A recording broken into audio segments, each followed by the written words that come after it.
இன்றைய நிகழ்ச்சியிலே பட்டிமன்ற நிகழ்ச்சியிலே வருகை தந்து பெருமை சேர்த்துக்கின்ற பேச்சாளர்கள் மனித மனத்தை மென்மைப்படுத்துவது எது என்று ஒரு கேள்வி கேட்டு, கலையா இலக்கியமா, எது மனித மனத்தை மென்மைப்படுத்துகிறது, இதான் இன்னைக்கு தலைப்பு. ஏன்னா நீங்க வெளியே போய் என்ன தலைப்புல பேசுறாங்க என்னன்னு தெரியல, பேசிக்கிட்டு நாங்க ஒரு 5 பேர் அப்படி சொல்லக்கூடாது. அதான் முக்கியம் கூட. நம்ம மனம் என்பது, மனித மனம் என்பது ஹார்ட்வேரா இருக்கு, கல் மாதிரி இருக்கு. ஒரு மனம் என்ன கல்லான்னு கேட்கலாம்ல. நெஞ்ச கனகல்லும் நெகிழ்ந்துருக தஞ்ச தரிசன் முகனை கேள்சேர் செஞ்சப்புடை மாலை சிறந்திடவே பஞ்சக்கர ஆணை பதம் பணிவாம். கந்தர் அனுபூதி. எப்பவுமே பாட்டு சொன்னா வாரியார் சாமி சொல்ற மாதிரி யார் எழுதுனது, அவர் பேர் என்ன, பாட்டு என்னன்னு சொல்லிவிடணும். ஏன்னா இப்ப வர வர எல்லாரும் என்ன பண்றாங்கன்னா பாரதியார் கவிதையும் அவங்க கவிதை மாதிரி சொல்றாங்க. காலை எழுந்தவுடன் படிப்பு என்று நான் ஒரு கவிதை எழுதியிருக்கேன். இது பாரதியார் எழுதுறாங்க, அவர் எழுதியிருக்காரா, பரவாயில்ல எழுதிட்டு போறாரு. அருணகிரிநாதருடைய கந்தர் அனுபூதி. கல்லு மாதிரி இருக்கக்கூடிய இந்த மனம், இதுல அகந்தை எப்படி இருக்குமா, அதுல கிழங்கு மாதிரி இருக்குமா. எப்பவுமே கிழங்கு பூமிக்கு அடியில் விளையும். அதை எடுக்கணும்னா சாதாரணம் அல்ல. அகந்தை கிழங்கை அகழ்ந்து எடுத்து தொழும்பருட கோயில் கேற்றும் விளக்கே. குமரகுருபர் பாடின சிறுவைகுண்டத்துக்காரு யார, மீனாட்சி அம்மையை பாடுறார். மீனாட்சி அம்மை பிள்ளை தமிழ்ல வருகை பருவத்தில் பாடுறார். துடுக்கும் கடவுள் பழம்பாடும் தொடையின் பயனே நரைபெடுத்த துறைத்தீன் தமிழின் ஒழுகுனரும் சுவையே. பாரதிதாசன் கடவுள் மரபு இயக்கத்தை சார்ந்தவர் தாங்க. ஆனா ஆண்டாளையும் குமரகுருவரையும் நீங்கள் படிக்க வேண்டும் என்று ஒரு வேண்டுகோள் வைப்பார் பாரதிதாசன் என்றால், அவரையும் ஈர்த்த பெருமக்கள் இந்த 2 பேர். சைவத்திற்காக குமரகுருபரர், வைணவத்திற்காக ஆண்டாள். சரி, இப்ப மனித மனம் இப்படி இருக்கு. மனம் என்பது ஆர்கனா, ஆர்கனம்னா உறுப்பா. இப்ப கண் எங்க இருக்கு, இந்தா பிடிப்போம். சில பேர் சின்ன பிள்ளைகளை வந்து செக் பண்றப்பட்டு வீட்டுக்கு வந்து பார்த்துட்டு போயிலா என்ன படிக்கிற அப்படி இப்படி கேட்பாங்க. நான் கூட சொல்லுவேன், இந்த கேட்கக்கூடாத கேள்விகள் சில இருக்கு. என்னென்ன கேட்கக்கூடாது, அதாவது ஆம்பளைகிட்ட சம்பளம் என்னான்னு கேட்கக்கூடாது, பெண்கள்கிட்ட வயசு என்னான்னு கேட்கக்கூடாது, மாணவர்கள்ட்ட அரியர் சத்திரன்னு கேட்கக்கூடாது. இதெல்லாம் கேட்காம இருக்கணும். இதுதான் பல பேர் கேள்வியா யோசிச்சுட்டு வருவாங்க. இன்னும் சில பேர் பிள்ளைகள்கிட்ட போய் பேச்சு கொடுத்துட்டு தான் கேட்பாங்க. நான் ஒரு வீட்டில் பார்த்தேங்க, ஒரு சின்ன குழந்தை, அந்த வந்தவர் அந்த குழந்தைகிட்ட ஒவ்வொரு கேள்வியா கேட்கிறாரு. எங்க கண்ணு எங்க இருக்கு காட்டு அப்படிங்கிறாரு. உடனே அந்த குழந்தை எப்படி அப்படிங்குது, காது இந்தா அப்படி, வாய் அப்படின்னு சொல்லுது. இப்ப அவர் சும்மா இருக்க வேண்டியதானே. மூளை அப்படின்னாரு. மூளை எங்க இருக்கு? இந்த குழந்தை தயங்கவே இல்லைங்க, எய்த்த கடையில் அப்படின்னு சொல்லிச்சு. எய்த்தாப்புல மட்டன் கடை இருக்கு, அந்த மூளை விற்பாங்களா ஏத்த கடையில் அப்படிங்குது.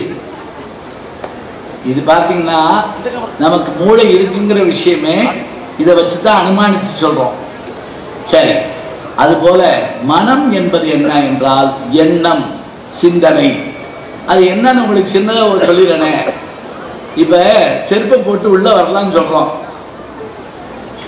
கலட்டி போட்டு தான் வந்து உட்காரணும்னு சொன்னா எத்தனை பேருக்கு உயிர் அச்சம் ஏற்படும், பதபதைக்கு மனசு. அப்படியே காலில் போட்ட செருப்பை கழட்டி போட்டு வந்தா படுற பாடு.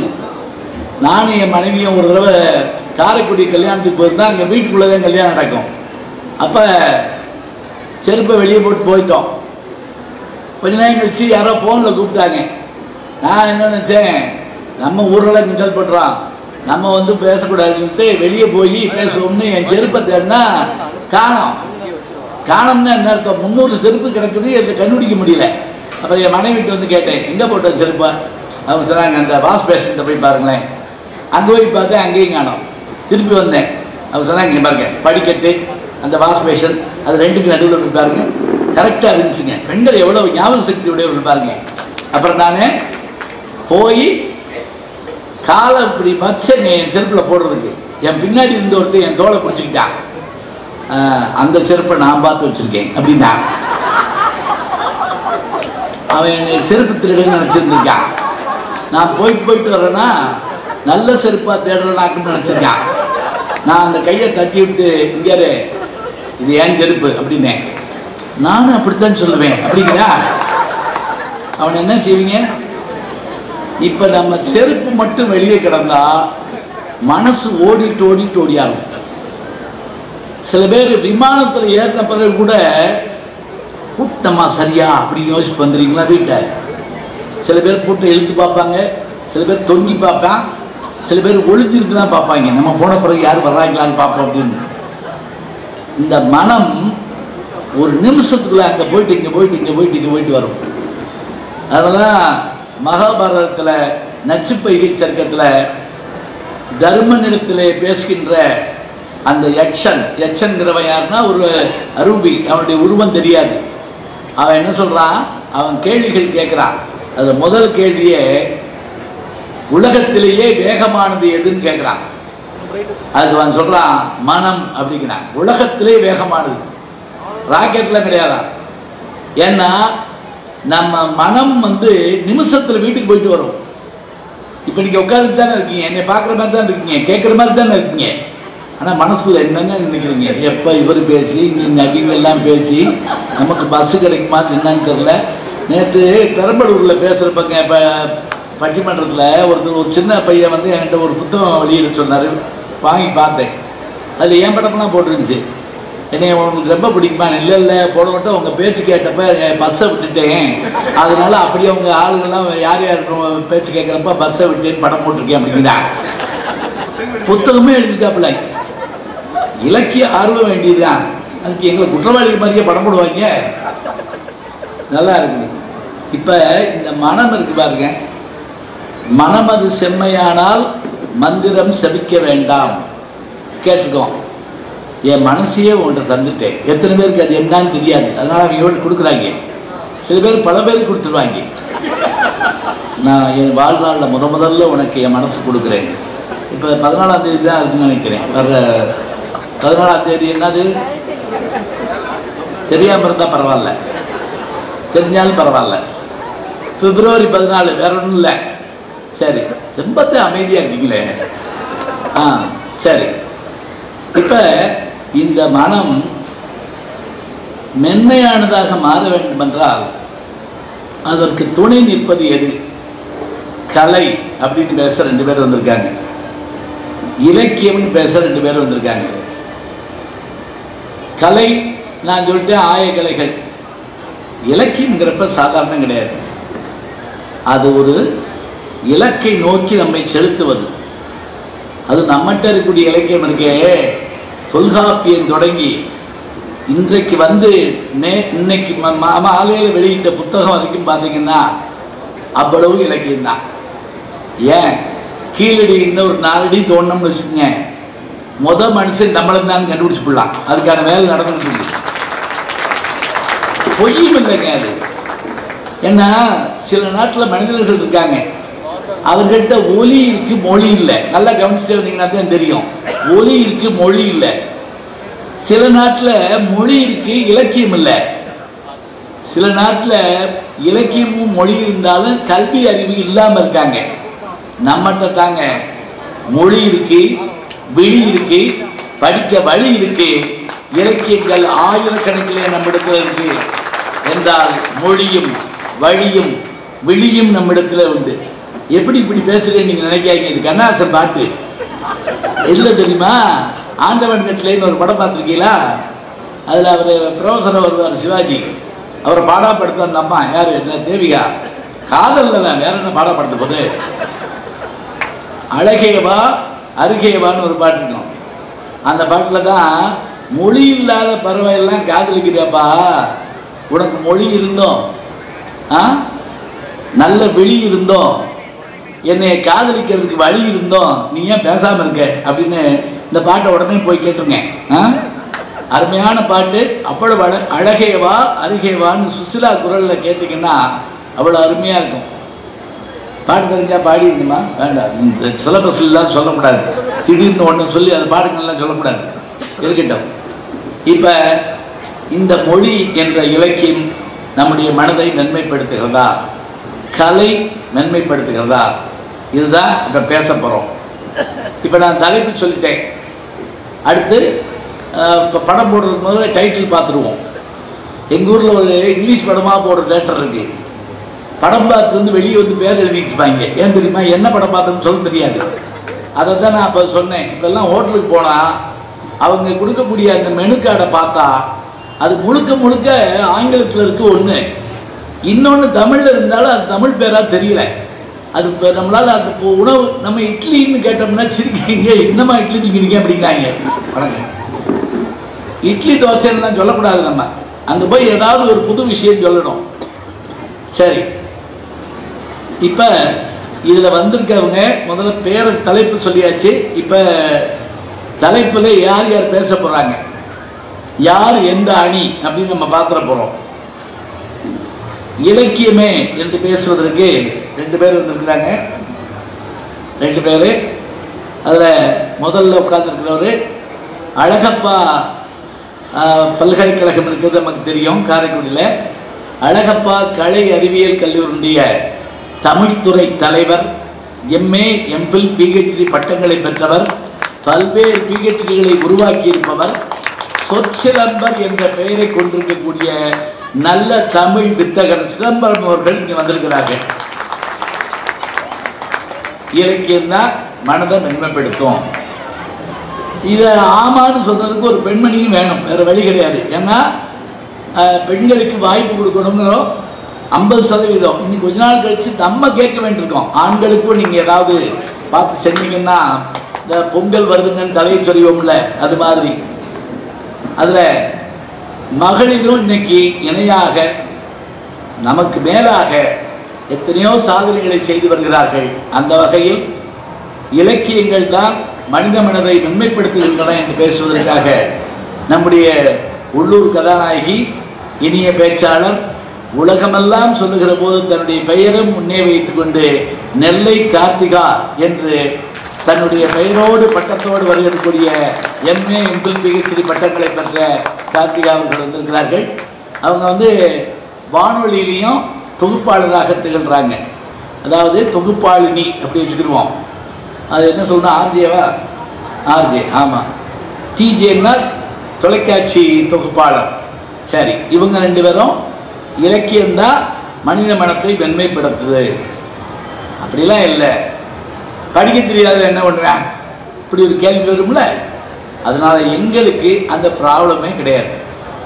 எந்த படமும் நாங்கள் பார்ப்போம். இது சண்டை படமாக இருந்தாலும் சரி, எதையும் பார்ப்போம். நாங்கள் எதாக இருந்தாலும் ரசிப்போம். கலை தான் என்று பேசுவதற்காக 2 பேர் வந்திருக்காங்க. அதில் முதல்ல வந்திருக்கவர் நாகர்கோயிலிருந்து வர்றார். நல்ல பேச்சாளர், நல்ல சிந்தனையாளர்.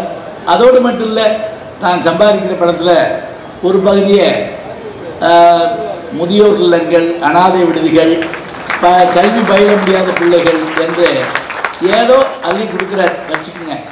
அப்படியான ஒரு நல்ல மனதுக்காரர், நல்ல பேச்சாளர், நாஞ்சில் நாட்டு நாவரசு செல்லக்கண்ணன் அவர்கள் இங்கே வந்திருக்கிறார்கள்.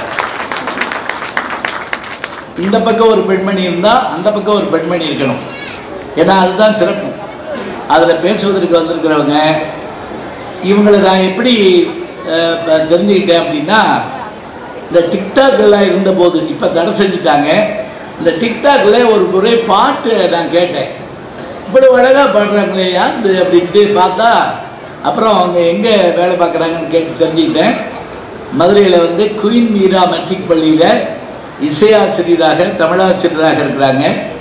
அதுக்கு மேலே என்ன அப்படின்னா, இனிமையாக பாடுறதுனால ஒரு முறை பாரதி ராஜா அவர்களும் அதே போல் கவிப்பேரரசு வைரமுத்து அவர்களையும் அவர்களே பார்த்து வியக்கும் அளவுக்கு அவங்களுக்கு முன்னாடி அவர்களுடைய பாட்டையே பாடி அவர்களை மயங்க செய்த பெருமையுடையவர்கள் இன்னைக்கு இங்கே வந்திருக்காங்க. நெல்லையை மயக்குவதற்காக நல்ல சிந்தனையாளர், பேராசிரியை, இசையாசிரியை இந்திரா விஜயலட்சுமி அவர்கள் கலைதான் என்று பேசுவதற்காக வந்திருக்கிறார்கள். இந்த 2 பேரும் கலை அணி, இது இலக்கிய அணி. இவ்வளவுதான். நீங்கள் உட்காருக்கு இன்னும் கொஞ்சம் நேரம் பேசுவேன். நான் படக்குன்னு எந்திருக்காங்க. அப்படிலாம் ஈஸியாக கொடுத்துருவோம் மேடையை. இல்லை முடிச்சது பயப்படாங்க. இப்போ ஒன்றும் இல்லை, எவ்வளோ இப்போ நான் தலைப்பு சொல்லிட்டு ஆள் சொல்லிட்டு எப்படி நேரம் பேசலாம் சொல்லணும்ல. அந்த படம் எவ்வளவு நேரம் ஓடுது அப்படிங்கிறப்ப, அதுவும் 3 மணி நேர படம்லாம் இப்போ சர்வசாதாரணமாக ஓடுது. இப்போ 4 மணி நேரம் எடுத்துட்டா 2ஆம் பாகம்ன்றாங்க, கட் பண்ணி கொடுத்துட்றான், நீ பாரு அப்படின்னு சொல்லிட்டு. அணித்தலைவர்கள் 10லேருந்து 12 நிமிஷம் பேசுவாங்க, தொடர்ந்து வர்றவங்க அதற்குள்ளாக பேசுவாங்க. நேரத்தை சொல்லியாச்சு. பேச வேண்டியது அவர்கள் கடமை, நேரத்தை பார்த்து மணி அடிக்க வேண்டியது என்னுடைய கடமை. உங்கள் கடமை கைதட்டலாம், சிரிக்கலாம், வீட்டுக்கு போகணும்னு நினச்சிக்கலான்னு தப்பு இல்லை. 2 பேராக போங்க. குபீருக்கு போய் என்னை பெயர் கொடுக்காம எல்லாரும் இருந்து கேளுங்க. ரொம்ப பேர் நிற்கிறாங்களே, இன்னும் கொஞ்சம் சேர் கூட போடலாமே. ஆமாம், கொஞ்சம் சேர் இருந்தால் போட சொல்லுங்க. அங்கேயே கூட போட்டுக்குங்க. சில பேருக்கு அப்படி நல்லா காத்தாட கூட உட்காந்து கேட்கலாம். நான் என்ன சொல்கிறேன், நீங்கள் ஒன்றும் பயப்படாதீங்க, எப்போ வேணாலும் எந்திரிச்சு போகலாம். போகிறதுக்கு ஒரு ஐடியா இருக்குது. வெறும் ஃபோனை எடுத்துக்காது அப்படியா அப்படின்னு நீங்கள் கிளம்பலாம். அதில் இன்னும் 4 பேர் என்னையுமானே அப்படின்ட்டு கூட வருவாங்க. என்ன அங்கே இது பார்டரில் ஆளாக தேடுறாங்க, வாங்கன்னு கூப்பிட்றதுக்கு. அதனால் நேரம் சொல்லியாச்சு, உங்களுடைய கடமைன்னு சொல்லிட்டேன். இப்போ நீங்கள் கேட்பீங்க, அப்படி என்ன பெருசாக அதில் இருக்குது? பாருங்க, மனிதர்களுக்கும் மற்ற உயிரினங்களுக்குமான வேறுபாடு என்னன்னா, மற்றவையெல்லாம் இறை உண்ணும் இனவர்த்தி செய்யும், அவ்வளோதான். நம்ம மட்டும்தான் படிப்போம், ரசிப்போம், சிரிப்போம். இப்படியெல்லாம் இருக்கிறதுனால தான் நாம் வாழ்கிறோம். ஞாபகம் வச்சுக்கோங்க, இந்த வாழ்க்கை நமக்கு சிறப்பாக இருக்கணும்னா ரொம்ப நல்லா இருக்கணும். என்ன கஷ்டம் அப்படின்னா, புதிய கண்டுபிடிப்புகள் வர வர கொஞ்சம் கொஞ்சமாக நம்மளை இறந்துட்டு இருக்கோமோன்னு பயமாக இருக்கு. அதுவும் இந்த செல்ஃபோன்லாம் பார்த்தீங்கன்னா, இன்னைக்கு ஒருத்தர் பேட்டி கொடுக்குறாருங்க, இன்னும் 10 ஆண்டுகளில் ஒருத்தரோட ஒருத்தர் பேசுனான்னா தண்டனைன்னு வந்துருமா, கிரைம். இப்போ இவர் உட்கார்ந்துருக்காரு, சார் நல்லா இருக்குங்களா, போலீஸ் இங்கே பாருங்க என்கிட்ட பேசுறா, நான் பாட்டுக்கு செல்லில் பார்த்துக்கிட்டு இருக்கேன், என்கிட்ட பேசுறா. அவர் உடனே என்னை கைது பண்ணி கூப்பிட்டு போகலாம். இது வரப்போதுக்குறாங்க. இது எங்கே வந்தது தெரியுமா?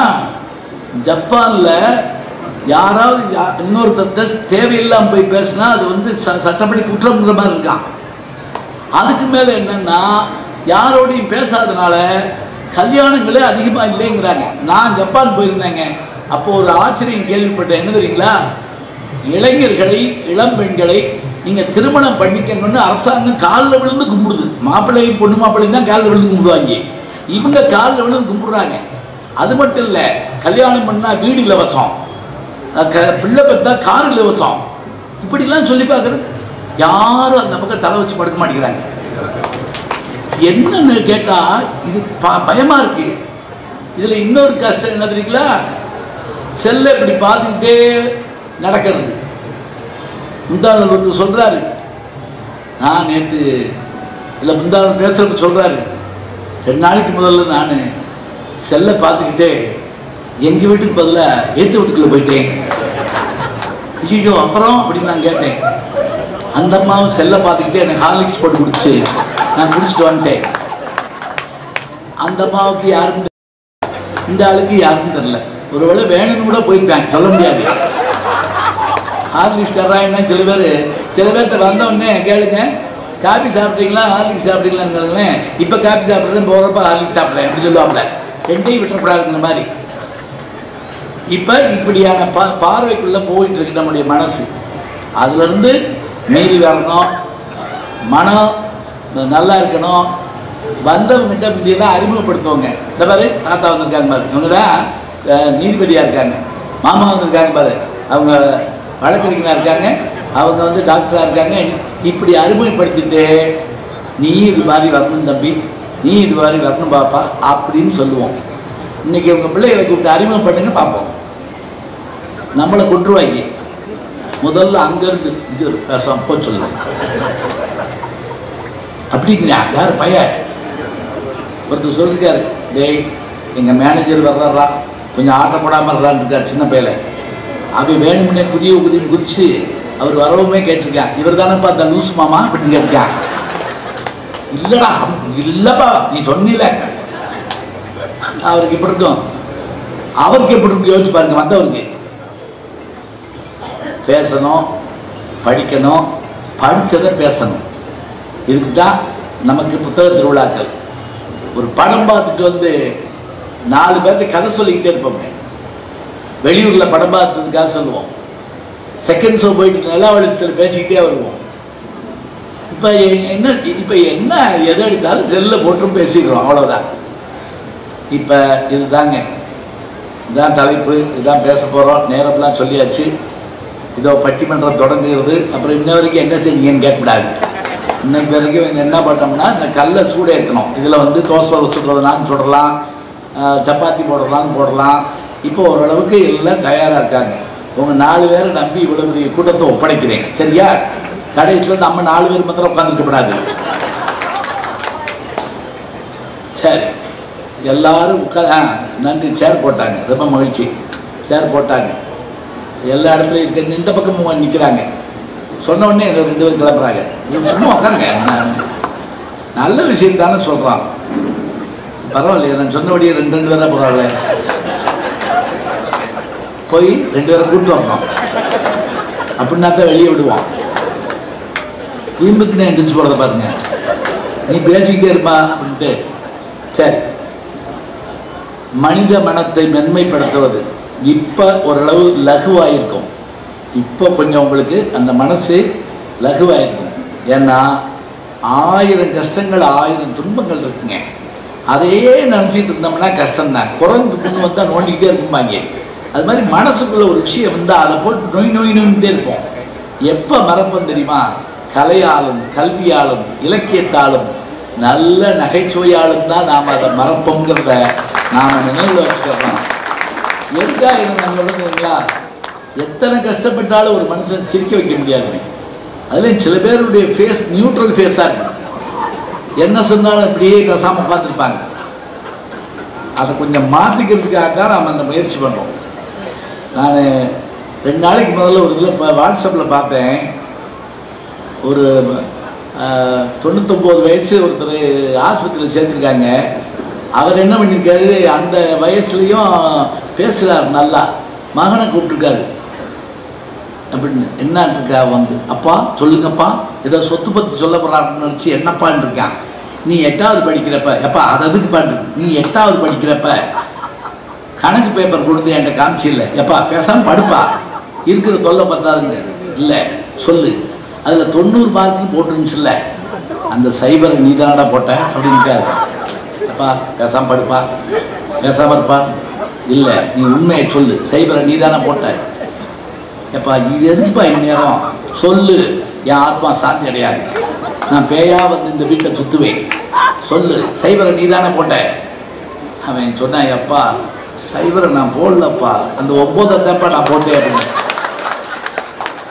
அந்த கிழமை என்ன நினச்சிருக்காரு, இவன் 9 மார்க்காரு வாங்கியிருக்கான், சைபர் தான் போட்டுட்டான்னு நினச்சா அந்த மக்கள் அதுவும் வாங்கலை. ஆனால் அவன் உண்மையை சொல்லியிருக்கான். எப்படி? சைபரை நான் போடல. பார்த்தீங்களா? அப்படி ஒரு உண்மையான வேண்டு நமக்கு. வாங்க ஐயா, எல்லாம் ரெடியாக இருக்கு. சந்தோஷமாக பேசி இதே அளவு கூட்டத்தை எனக்கு கொடுக்கணும். சிதம்பரம் பேராசிரியர் சொற்சிலம்பர் சிதம்பரம் அவர்கள் வருகிறார். நடுவர்களே, அப்போ ஒரு விஷயம் புரியுது நமக்கு, மனுஷ மனசு இப்ப ரொம்ப வன்மையா இருக்கு அப்படிங்கிறது புரியுது. மென்மையா இல்ல இல்ல. அதுக்கு முக்கியமான காரணம் இந்த செல்போனு அப்படின்னு வேற சொல்லியிருக்கீங்க. சொன்ன சும்மா சொன்னேன். எனக்கு போன் வந்தாலும் வரும், நான் என்ன பண்றது? ஒரு ஆச்சரியமான ஒரு குறிப்பு இருக்கு. நம்ம இந்த இலக்கியம் இருக்குல்ல, இந்த இலக்கியங்கள் அரக்கர்கள்லாம் எப்படி இருப்பாங்க அப்படின்லாம் நமக்கு சொல்லி கொடுத்துருக்கு. அரக்கர்லாம் எப்படி இருக்கணும், ஒரு 10 தலை இருக்கணும், 20 தோள்கள் இருக்கணும், கூர்மையான நகங்கள் இருக்கணும், இப்படியெல்லாம் சொல்லி கொடுத்துருக்காங்க இல்லையா? ஆனா உண்மையிலேயே அரக்கர்கள் அப்படி இருக்கணுங்கிற கட்டாயம் இல்லை. அப்போ உண்மையிலே யார் அரக்கர்கள் அப்படின்னு கேட்டீங்கன்னா, அரக்கர்கள்ட்ட ரொம்ப உயர்ந்த ஒரு பண்பு இருக்குங்க. மனிதர்களாலையும் தேவர்களாலையும் கூட முடியாது. அது அரக்கத்திலிருந்து நம்ம கத்துக்க வேண்டிய விஷயம். அரக்கர்கள் என்ன செய்வாங்க, ஏதாவது ஒன்றை பெறுவது முடிவு பண்ணிட்டா மிக கடுமையாக தவம் செய்வாங்க. அவங்க மாதிரி தவம் செய்ய முடியாது. தவம் செஞ்சு வரம் வாங்குவாங்க. வரம் சாதாரண வாங்க மாட்டாங்க. எப்படி வரம் வாங்குவாங்கன்னா, மரணமே இல்லாத வாழ்வு, 1000 வருஷம் வாழ்றது, நினைக்கிறதெல்லாம் செய்யறது, இப்படி கடுமையா தவம் செய்து வரம் வாங்குவாங்க. ஆனா என்ன பிரச்சனை தெரியுங்களா, அந்த வரத்தையே அவர்கள் சாபமாக மாத்திக்குவாங்க. இதுதான் பிரச்சனை. வரத்தால ஏற்படுற ஆணவத்தால ஆடுவாங்க, ஆண்டவனால அவங்க அழிக்கப்படுவாங்க. அப்படி முடிவு வந்துடலாமா? அரக்கர்கள் என்பவர்கள் 10 தலை 20 தோள்கள் உடையவர்கள் இல்ல. யார் ஒருவர் தனக்கு கிடைக்கிற வரத்தை சாபமாக மாற்றிக்கொள்கிறார்களோ அவர்கள் அத்துணை பேரும் அரக்கர்கள். இந்த முடிவு வந்துடலாம்ல? இப்ப நினைச்சு பாருங்க, செல்போன் இந்த நூற்றாண்டுடைய பெரிய வரம். ஆனா இந்த செல்போனை நம்ம நல்லதுக்கா பயன்படுத்தணும்னா நம்ம எல்லாம் தேவர்கள், அதையெல்லாம் சாபமாக பயன்படுத்தினா நம்ம எல்லாம் அரக்கர்கள். இப்ப பிரச்சனை, எல்லாரும் அத சாபமாக பயன்படுத்துறதுனாலதான் இந்த மனசு வன்மையான மனசாக மாறி இருக்கு. நடுவர்கள் இதை எது சரி பண்ணும்? கலை சரி பண்ணுமா, இலக்கியம் சரி பண்ணுமான்னு கேட்டா, நடுவர்கள் ஒரு பண்பட்ட நாகரிகமான சமூகத்துக்கு கலை இலக்கியம் ரெண்டுமே 2 கண்ணு மாதிரி தான். அதை நம்ம இல்லைன்னு மறுக்க முடியாது. ஆனா ஒரே ஒரு வேறுபாடு இருக்கு இல்லையா? கலை என்பது பொழுது போக்குவது, இலக்கியம் என்பது பழுது பார்ப்பது. ரெண்டுக்கும் அடிப்படையில் வித்தியாசம் இருக்கு. பொழுது போக்குவது, இலக்கியம் என்பது மனித மனத்தை பழுது பார்ப்பது. இப்ப நமக்கு தேவை பொழுதுபோக்குவதா பழுது பார்ப்பதா என்று கேள்வி கேட்டீங்கன்னா, மனம் பழுதாகி இருக்கிறது. பழுதாகி இருக்கிற மனத்தை சரி செய்வதற்கு பொழுதுபோக்குவது முக்கியம் அல்ல, பழுது பார்ப்பதுதான் முக்கியம். அதை செய்கிற ஆற்றல் இலக்கியத்திற்கு மட்டும்தான் உண்டு என்பதுதான் எங்களுடைய வாதம். நடுவர்களே, நாங்க கலையை குறை சொல்லலைங்க. கலையில இயல்பாக ஒரு சிக்கல் இருக்கு. பல நேரங்கள்ல கலை என்பது ஒரு போதை, இலக்கியம் என்பது வாழ்வதற்கான பாதை. நீங்க அளவுக்கு அதிகமா போதை அதிகமாகிற பொழுது நல்லது கூட கண்ணுக்கு தெரியாது. நான் உதாரணம் சொல்லவா, நடிகர் திலகம் சிவாஜி கணேசன் நடிச்சு வீரபாண்டிய கட்டபொம்மன் ஒரு படம் வந்ததுங்க. ரொம்ப அருமையான படம். மஞ்சள் அரைத்தாயா நாற்று நெட்டாயா இல்லையா, அருமையான ஒரு படம். அந்த படம் தியேட்டர்ல ஓடுதுங்க. தியேட்டர்ல ஓடி மக்கள் அந்த காட்சியெல்லாம் பாக்குறாங்க. அந்த காட்சியுடைய படத்தோட கடைசி காட்சி வீரபாண்டிய கட்டபொம்மனை வெள்ளக்காரங்க தூக்குல போடுறது. கொஞ்சம் பேர் மக்கள் படம் பார்த்துட்டு வெளியில வர்றாங்க. அதுல கொஞ்சம் பேரு எம்ஜிஆர் ரசிகர்கள். ஒரு நிருபர் போய் கேட்டார், படமெல்லாம் பார்த்தீங்களே எப்படி இருந்தது, சிவாஜி எப்படி நடிச்சிருந்தார்? உடனே அவங்க சொன்னாங்க, சிவாஜி ரொம்ப நல்லா தான் நடிச்சிருந்தார், ஆனா எங்க புரட்சி தலைவர் நடிச்சிருந்தா படம் இப்படி இருந்திருக்காரு, படம் இருந்திருக்காரு. உடனே நிருபர் கேட்டாங்க எப்படி இருந்திருக்கும். என்ன பதில் சொன்னாங்க தெரியுங்களா? சிவாஜி கணேசன் நடிச்சதுனாலதான் வெள்ளக்காரன் சிவாஜி கணேசன் தூக்குல போட்டான். எங்க புரட்சி தலைவர் நடிச்சிருந்தா எங்க புரட்சி தலைவர் வெள்ளக்காரனை தூக்குல போட்டிருப்பார். இப்ப உங்களுக்கு விஷயம் புரியுதா? அப்ப கலையில நீங்க ரொம்ப ஆழமா ஈடுபட்டு போறப்ப அது சில சமயம் போதையாக மாறிடும். அப்படி போதையாக மாறுகிற பொழுது எது சரி எது தவறானது என்பதை கண்டுபிடிக்கக்கூடிய ஆற்றல் கூட இல்லாததாக மாற்றிடும். ஆனா இலக்கியம் அப்படி இல்லைங்க. இலக்கியம் எப்பவுமே அது போதை அல்ல. இலக்கியம் நல்ல வாழ்க்கைக்கு வழிகாட்டுகிற ஒரு அருமையான பாதையாக இருப்பது. இவ்வளவு ஏன் நடுவர் அவர்கள் பேச்சுத்துறையில ஒரு பெரிய கலைஞர். நான் இல்லைன்னு சொல்லேனுங்கய்யா, பேச்சுத்துறையில ஐயா பெரிய கலைஞர். இது ஏன்டே இல்லைன்னு கேட்டேன். நான் நல்ல ஆமான்னு சொல்லிருக்கேன். ஏன் நடிப்பு துறையில பெரிய கலைஞர் நீங்க? அது அது ஆமா, எத்தனை சினிமா நடிக்கிறீங்க? சரி சரி. சிங்கப்பூர்ல ஒவ்வொரு வீடா தேடி போறீங்கல்ல, சின்ன குழந்தை கூட ஓடி வந்து உங்களை சிங்கப்பூர்ல பார்த்தேன்னு சொல்லுதா இல்லையா? சிங்க பெண்ணே அழகா பாக்குதுல. அப்ப பேச்சு துறையில நல்ல கலைஞர், நடிப்பு துறையில நல்ல கலைஞர். ஆனா பேச்சு துறையிலும் நடிப்பு துறையிலும் நல்ல கலைஞனாக வெற்றி பெற வேண்டுமானால் இலக்கியம் படித்தால் தான் முடியும் என்பதற்காக தினந்தோறும் இலக்கியம் படித்துக் கொண்டு இருக்கிற கலைஞர் இல்லையா நீங்க? அப்ப நீங்க வெற்றி பெற வேண்டுமானால், ஒரு கலைஞனாக கூட நீங்கள் வெற்றி பெற வேண்டுமானால் அதற்கு இலக்கியம் ரொம்ப அடிப்படை. சிவாஜி கணேசன் பெரிய நடிகருங்க. ஒரே ஒரு நிமிஷம் யோசிச்சு பாருங்க. நம்ம முத்தமிழறிஞர் கலைஞர் கருணாநிதி அவர்களுடைய அருமையான வசனம் என்கிற இலக்கியம் இல்லாமல் சிவாஜி கணேசன் நடிச்சிருந்தா ஜெயிச்சிருக்க முடியுமா? அவரே சொல்றார், நான் என் வாழ்நாளில் வெற்றி பெற்றதற்கு நான் மிகப்பெரிய அளவிற்கு நான் கடமைப்பட்டிருப்பது முத்தமிழறிஞர் கலைஞர் கருணாநிதி அவர்களுக்கு என்று நடிகர் திலகம் சிவாஜி கணேசன் சொல்றார். அப்ப நீங்க கலையில் வெற்றி பெற வேண்டும் என்றாலும் கூட அதற்கு இலக்கியமாக இருக்கிற வசனமும் அதை தருகிற ஒரு இலக்கியவாதியும் இல்லாமல் நீங்கள் வெற்றி பெறுவது என்பது சாத்தியமே இல்லை. நடுவர்களே, இலக்கியம் எல்லா நேரத்திலும் மனிதனுக்கு கை கொடுக்கும். சில கலைஞர்கள் வாழ்க்கையில் பிரச்சனைகளை சந்தித்து சோர்ந்து போய் உட்கார்ந்து இருக்கிற பொழுது கூட இலக்கியம் தான் கை கொடுக்கணும். உதாரணம் சொல்லவா? திருநெல்வேலி பக்கத்துல மணியாட்சி ஒன்று இருக்குல்லங்க, வாஞ்சிநாதன் ஆஸ்துரைய சுட்டு கொன்ன இடம் இல்லையா? அந்த பிரச்சனை முடிஞ்சதுக்கு பிறகு அந்த பிரச்சனையோட ரொம்ப தொடர்புடையவர் அப்படின்னு வாவேசு ஐயர்கிட்ட ஆங்கிலேய அரசு பிரச்சனை பண்ணுது. அவர் வந்து நிறைய பிரச்சனைகளை சந்திக்கிறார். இப்ப நேரம் இல்லைங்கிறதுனால வரகநேரி வேங்கட சுப்பிரமணிய ஐயர், ஏன்னா வாவே சொன்னா யாருக்கும் தெரியாது, ஊவே சானாலும் யாருக்கும் தெரியாது, அதனாலதான் சொல்லியிருக்கேன், விலைக்கு சொல்லி கொடுங்க. அப்ப அவர் நிறைய பிரச்சனை, நேரம் இல்லைங்கிற பிரச்சனைகளை சொல்ல முடியல. அப்ப அவர் என்ன யோசிக்கிறார், இவ்வளவு பிரச்சனைகள்ல இருந்து நான் வெளியில வர்றதுன்னா என்ன பண்ண முடியும்? அப்ப அவர் எழுதுறார். அவர் தான் மங்கையர்க்கரசியின் காதல் எழுதினார். முதல் சிறுகதை எழுதினவர் அவர் தாங்க. அவர் தான் குளத்தங்கரை அரசமரம் மங்கையர்க்கரசியின் காதல். தமிழ் இலக்கிய உலகில் சிறுகதைக்கு வித்திட்டவர். இப்ப இது ஒரு IAS கொஸ்டின், ஞாபகம் வச்சுக்கோங்க, டக்குன்னு போய் பாஸ் பண்ணிட்டு வந்துருங்க. The Study of கம்பராமாயணா அப்படின்னு ஒரு அருமையான நூல் எழுதினார். கம்பராமாயண ரசனை ஐயா சொன்னது ஒண்ணு.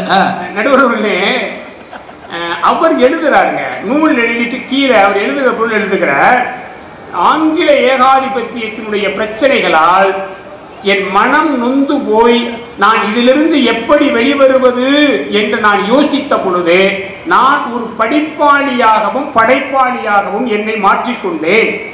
இந்த வேலைதான் என் மனத்தை பண்படுத்தியது, என் வாழ்க்கையை மேன்மைப்படுத்தியது, செல்கிற பாதையை எனக்கு செம்மைப்படுத்தியது என்று வாவேசு ஐயவர்களே சொல்லுகிறார்னா, மனம் சில நேரங்களில் பிரச்சனைகளுக்கு உள்ளாகிற பொழுது அதிலே இருந்து நீங்கள் வெளியே வந்து வெற்றி பெற வேண்டுமானால் நீங்கள் எவ்வளவு பெரிய கலைஞனாக இருந்தாலும் கூட இலக்கியம் படிக்காமல் அது சாத்தியம் இல்லை.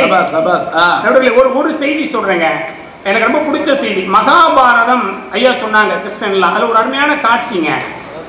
தேர் ஓட்டுறது கிருஷ்ண பரமாத்மா இல்லையா, கடவுளோட அவதாரம். தேர் மேல நிற்கிறது இந்த உலகத்தில் வில்லாற்றலில் அவனுக்கு இணையானவன் இல்லை என்று சொல்லுகிற அளவுக்கு மிகப்பெரிய கலைஞனாக இருக்கிற அர்ஜுனன் இல்லையா. ஆனா அவனுக்கு மனதுல பிரச்சனை வருது.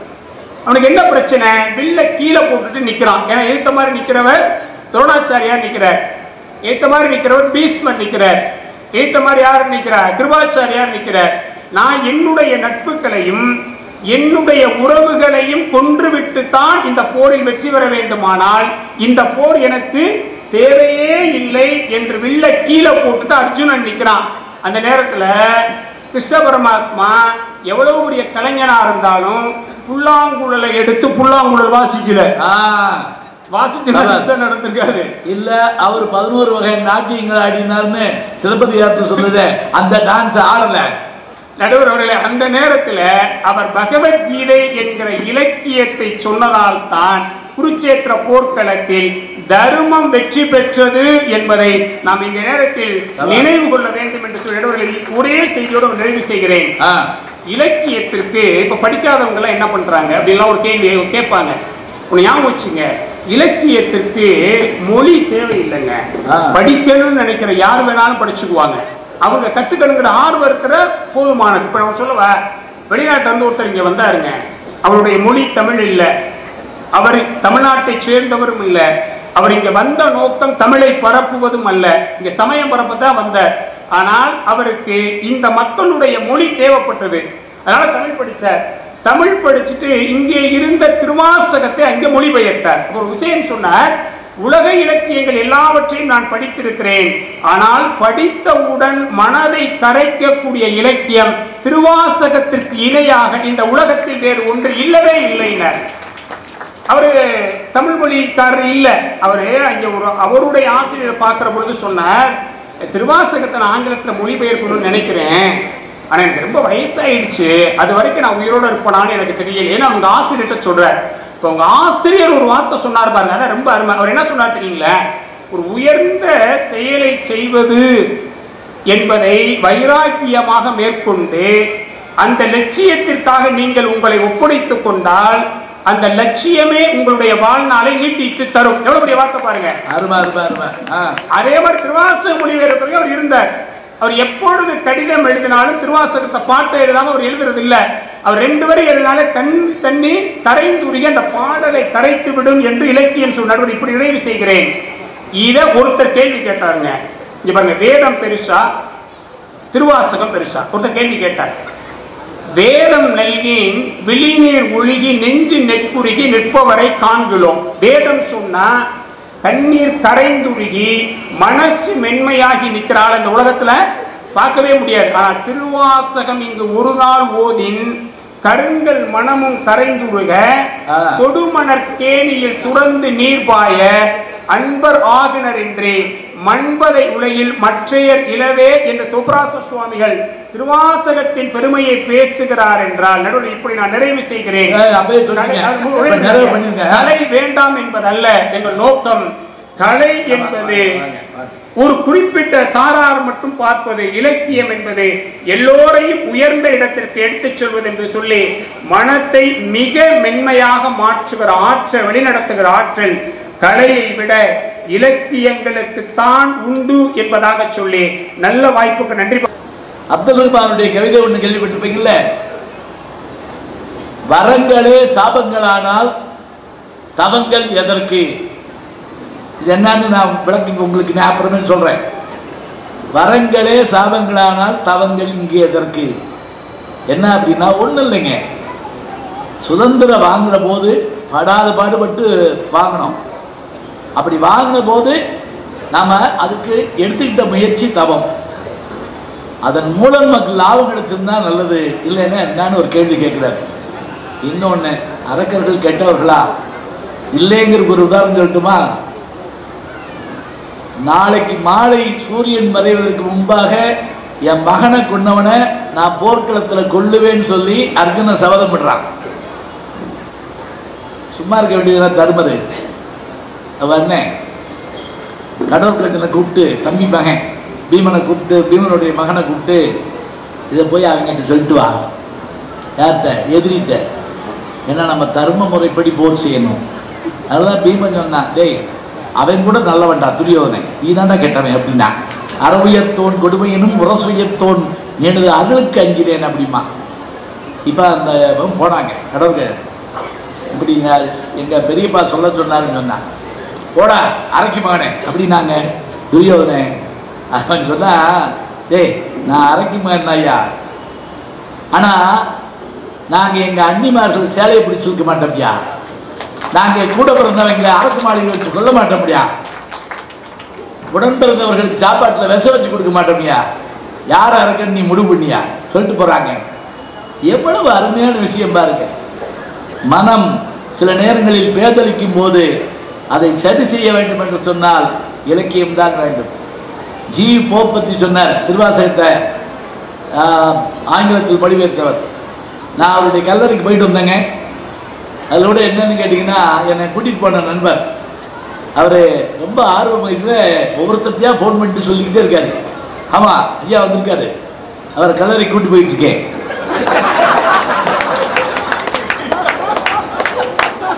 நான் ஜி போப் நடுவில் சொல்லிட்டு இருக்கேன்.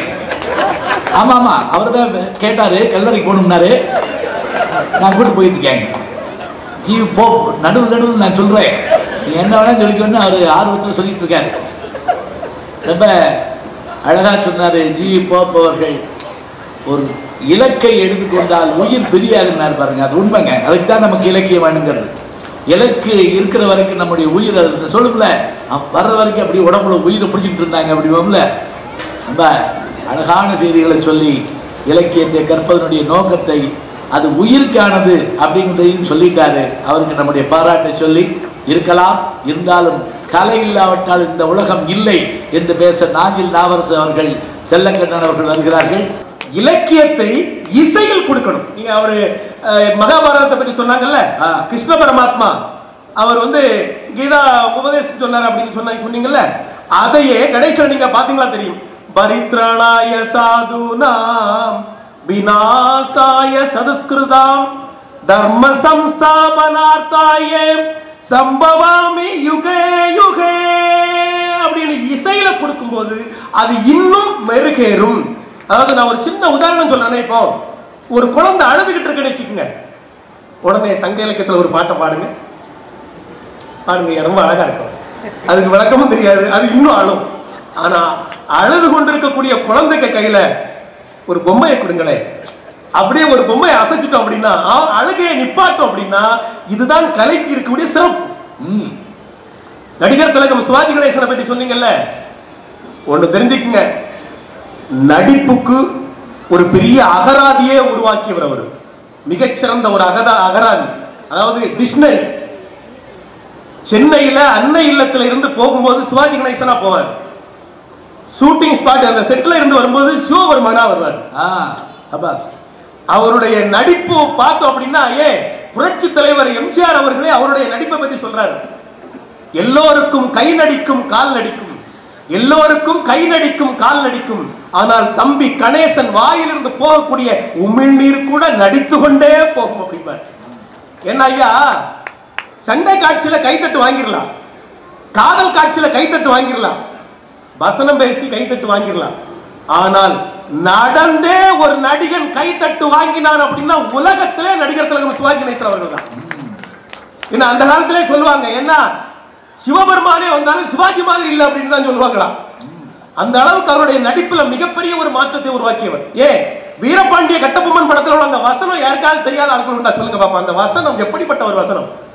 கிஸ்தி திரை மறி வட்டி வேடிக்கை, வானம் பொழிகிறது பூமி விளைகிறது, உனக்கு ஏன் கொடுப்பது கிஸ்தி? எங்களோட வயலுக்கு வந்தாயா, ஏற்றம் நிறைத்தாயா, நீர்பாய்ச்சி நடுவயல் நிறைய கண்டாயா, நாத்து நட்டாயா, களை பறித்தாயா, அங்கே கொஞ்சு விளையாடும் என்குல பெண்களுக்கு மஞ்சள் அரைத்து பணிபுரிந்தாயா, இல்லன்னா மாமனா மச்சானா மானம் கட்டவனே. எவ்வளவு அழகான துடிப்பு மிக்க வசனம். இத பேசாத மேடைகள் உண்டா? பேசாத உச்சரிக்காத வாய் உண்டா? அது ஈர்க்கங்க. இத பேசிதான் சிவகுமாரே வாய்ப்பு கேட்டிருக்காரு. அப்ப பராசக்தி வசனம், சாக்ரட்டிஸ் வசனம், கட்டபொம்மன் வசனத்தெல்லாம் சிலபஸ் மாதிரி படிச்சுட்டு போய் பேசியிருக்காங்க. நடுவர் அவர்களே, கடவுளே கலையின் அம்சம் தானுங்க. கடவுளே, அதான் கடவுளே கலையின் அம்சம் தானே. சிவபெருமான் கையில இசைக்கருவி இருக்கா இல்லையா? கிருஷ்ண பரமாத்மா கையில புல்லாங்குழல் இருக்கா இல்லையா? கலைவாணியுடைய கையில வீணை இருக்கா இல்லையா? கடவுளே கலையின் அம்சம் தான் ஐயா. இலக்கியம் ரெண்டாவது தான். அதாவது இது கலை எப்படிப்பட்டது ஐயா? எல்லோருக்குமானது. பாமரனையும் படிக்க வைக்க முடியும், எல்லோருக்குமானது. ஆனா உங்க இலக்கியம் அப்படி இல்லை, படிச்சவங்களுக்கு மட்டும்தான் புரியும். இன்னொன்னு சொல்றேன் கேட்டுங்க, ஒரு மாற்றுத்திறனாளியை கூட மனதை உருவ வைக்கணும் அப்படின்னா எது? கலைதான் வேணும். மழை துளி மண்ணின் சங்கமம், உயிர் துளி வானில் சங்கமம், உடல் பொருளாக எல்லாம் கலையில் சங்கமம் சங்கமம். வாழ்க்கை உயிரே கலைக்காக அர்ப்பணிச்சவங்க எத்தனை பேர் இருக்காங்க? எப்ப வசனம் பேசுறாரு, எப்ப பாடுறாருன்னு தெரிய மாட்டேங்குது. அது ஐயா, இந்த வேகம் அதிகப்படும்போது அப்படி வரும். அதனாலதான் ராகமும் மாறுது. அதாவது ஐயா, இசைக்கு அடிமையாகாத உயிர்கள் உண்டா உலகத்துல? சொல்லுங்க. இசை, ஒரு பாட்டு எவ்வளவு மென்மையான, அதாவது கடுமையான விஷயத்தை கூட ரொம்ப எளிமைப்படுத்தி கொடுக்கிற ஒரு இசை. அந்த இசை எங்க மனிதர்களை மட்டும் இல்லைங்க, எல்லா ஜீவராசிகளும் ஈர்க்கக்கூடிய சக்தி உண்டு இசைக்கு. அந்த இசை இன்னைக்கு திரைப்படத்தின் மூலமாக வருது அப்படின்னு சொன்னா, இலக்கியத்தில் உள்ள செய்திகளை கூட நம்ம திரை இசை பாடல்களை எளிமைப்படுத்தி கொடுக்கும் போது அது எவ்வளவு அழகாக மக்களை போய் சேருது, மக்களுக்கு எப்படி பிடிச்சிருக்குது. இன்னொன்னு நீங்க சொன்னீங்கல்ல, அதாவது அது பழுது பார்க்குது. அதாவது பழுது பார்க்கறது எல்லாம் நான் இல்லைன்னு சொல்லல. உடனடியாக பழுது பார்க்கறது எது? உடனடியாக ஒரு மீட்பை கொடுக்கிறது எது? உடனடியாக ஒரு உற்சாகத்தை கொடுக்கிறது எது? உடனடியாக ஒரு ஆறுதலை கொடுக்கிறது எது? கண்டிப்பாக கலையா தான் இருக்க முடியும். ஐயா, பேசும் கலை நீங்க புத்தகம் போட்டிருக்கீங்க, நடிப்பு கலை நீங்க நடிக்கிறீங்க, அதே மாதிரி எல்லா துறையிலும் நீங்க இன்னைக்கு இருக்கீங்க. சமையல் கலை அற்புதமான ஒரு கலை, ஓவியக்கலை அதை விடவும் சிறப்பான ஒரு கலை, சிற்பக்கலை. கன்னியாகுமரி மாவட்டத்தில் இன்னைக்கு உலகம் முழுக்க இருக்கக்கூடிய அத்தனை பேர் அங்க வர்றாங்க அப்படின்னா என்ன தெரியுமா? ஐயன் வள்ளுவனுக்கு 133 அடியில கடலும் முக்கடலும் சங்கமிக்கக்கூடிய இடத்துல ஐயன் வள்ளுவனுக்கு அற்புதமான ஒரு சிலை இருக்கு. 25 வருஷம் ஆச்சு வெள்ளி விழா கொண்டாண்டாங்க. இப்பதான் நம்முடைய முதல்வர் அவர்கள் அந்த கண்ணாடி இலையிலான அந்த பாலத்தை இப்ப திறந்து வச்சு பெருமை சேர்த்தார். அதாவது திருவள்ளுவருடைய அந்த ஸ்டாச்சு இருக்கு, அந்த சிலை பகுதியில இருந்து நம்ம விவேகானந்த பாறைக்கு வரலாம். அது என்ன ஒரு சிறப்பு என்ன தெரியுமா? கட்டடக்கலைக்கு அற்புதமான ஒரு விஷயம் அங்க இருக்குங்க. உலக மக்கள் எல்லாம் பார்த்துட்டு போறாங்க. காந்தி மண்டபத்துக்குள்ள நீங்க போனீங்க அப்படின்னா அவருடைய, அதாவது அக்டோபர் 2 தான் காந்தி மகான் பிறந்தார். அந்த அக்டோபர் 2 அவருடைய மண்டபம் இருக்கு பாருங்க. அவருடைய சிலை வடிவமைக்கப்பட்ட அந்த இடத்துல சிலைக்கு மேல நீங்க பாத்தீங்க அப்படின்னா அந்த செவத்துல, அதாவது அக்டோபர் 2க்கு அந்த சூரிய உதயம் வெளிப்படுங்க. சூரிய வெளிச்சம் இருக்குல்ல, அப்படி அழகா துவாரம் விட்டு அழகா வச்சிருக்காங்க. மிகச் சிறப்பான கட்டடக்கலை. இதெல்லாம் எங்க போய் பார்க்க முடியும்? இது நீங்க வந்து இலக்கியத்துல சொல்ல முடியுமா? இதை பார்க்கறதுக்கு எத்தனை கோடி எத்தனை லட்சம் பேர் வர்றாங்க அங்கங்க. அதாவது ஒண்ணும் இல்லைங்க, தஞ்சை பெரிய கோயிலை மறக்க முடியுமா? சொல்லுங்க பாப்போம். எங்க தமிழர்களுடைய கட்டிடக்கலைக்கு மிகச் சிறப்பான ஒரு அடையாளமே நமக்கு அதானே. பார்த்த உடனே நமக்கு, அதாவது வானமே இல்லைங்கிறது மாதிரி பார்த்த உடனே ஒரு பூரிப்பு வருதா இல்லையா? பார்த்த உடனே ஒரு சந்தோஷம் வருதா இல்லையா? இது இலக்கியத்துல கிடைக்குமா? அதுக்காக இலக்கியம் படிக்க வேண்டாம் அப்படின்னு சொல்லல. எல்லோருக்குமானதுதான் கலை. அது சிற்பக்கலையாக இருந்தாலும் சரி, ஓவிய ஐயா இப்போ நீங்க ஒரு மாணவன் கூட உங்களுடைய அழகா ஒரு படம் வரைஞ்சி உங்கள்கிட்ட கையெழுத்து வாங்கினார் இல்லையா? எவ்வளவு அழகாக இருந்தது. சிற்பக்கலைக்கும் ஓவிய கலைக்கும் ஒரு ஒற்றுமை இருக்கிறது. இப்போ வெறும் தாள் இருக்குல்ல, வெறும் தாள்ல ஓவியத்தின் மூலமாக சேர்க்க வேண்டிய வண்ணங்களை சேர்த்தால் அது ஓவியம். வெறும் பாறையாக இருக்கிறது. இந்த பாறைய தேவையில்லாததெல்லாம் நம்ம மாத்தணும்னு வச்சுக்கோங்களேன், அது சிற்பமா இருக்கும். இதுல நமக்கு என்ன தெரியுது அப்படின்னா, நம்முடைய மனசுல தேவையில்லாத பாறை மாதிரி இருக்கக்கூடிய அந்த மனசுல தேவையில்லாததெல்லாம் ஒதுக்கிட்டேன்னு வச்சுக்கோங்களேன், எடுத்துட்டோம் அப்படின்னா நம்முடைய மனசு சிற்பமாக வரும். அதே மாதிரி வண்ணங்கள் சேர்க்கிறதுனால அது ஓவியம் வெளிப்படுறது மாதிரி சேர்க்க வேண்டியதை சேர்த்தோம் அப்படின்னா ஓவியம் மாதிரி நம்முடைய வாழ்க்கை அமையும். இந்த ஓவியமும் சிற்பமும் இன்னைக்கு உலகம் முழுக்க இன்னைக்கு ஒன்றும் இல்லைங்க. அந்த காலத்துல பல்லவ மன்னனுடைய பேரை சித்திரகார புலி, சித்திரக்கார புலி அப்படின்னு சொல்லி தன்னுடைய பெயரையே சிற்பத்திற்காக அந்த மனுஷன் என்ன ஆர்வமா இருக்கக்கூடிய அந்த பல்லவ மன்னன் மகேந்திர பல்லவனுடைய பேரு, இன்னொரு பேரு சித்திரக்கார புலி. அந்த அவர் பேரே மாத்திக்கிட்டார் அப்படின்னு சொன்னா இந்த கலைக்கு எவ்வளவு சிறப்பு இருக்கு அப்படிங்கறத நம்ம தெரிஞ்சுக்கணும். அதே மாதிரி ஒண்ணு இல்லைங்க, இப்போ கோலம் போடுறது எவ்வளவு அழகான ஒரு கலையா. பார்த்த உடனே ஒரு 2 நிமிஷம் இல்லை, ஒரு 10 நிமிஷம் பார்க்கறது தோணுது இல்லை. அல்ல இப்போ நிறைய ஐயா கோலம் போடுற கலை இருக்குல்ல, அது மிகப்பெரிய ஒரு ஆரோக்கியம் சார்ந்த விஷயம். பரத கலை மிகச்சிறந்த மருத்துவம் அப்படின்னு சொல்றாங்க. பரத கலையை நாம கத்துக்கிட்டோம் அப்படின்னு சொன்னா நிறைய நோய்கள் நமக்கு இளமையிலேயே வர்றதுக்கு வாய்ப்பே கிடையாதா. மிகச்சிறந்த மருத்துவம் பரத கலை. நாட்டிய கலை இன்னைக்கு ஒண்ணு இல்ல. நான் ஒரு கேள்வி கேட்கிறேன், ஏன் இலக்கியங்கள் இருந்து இல்லையா?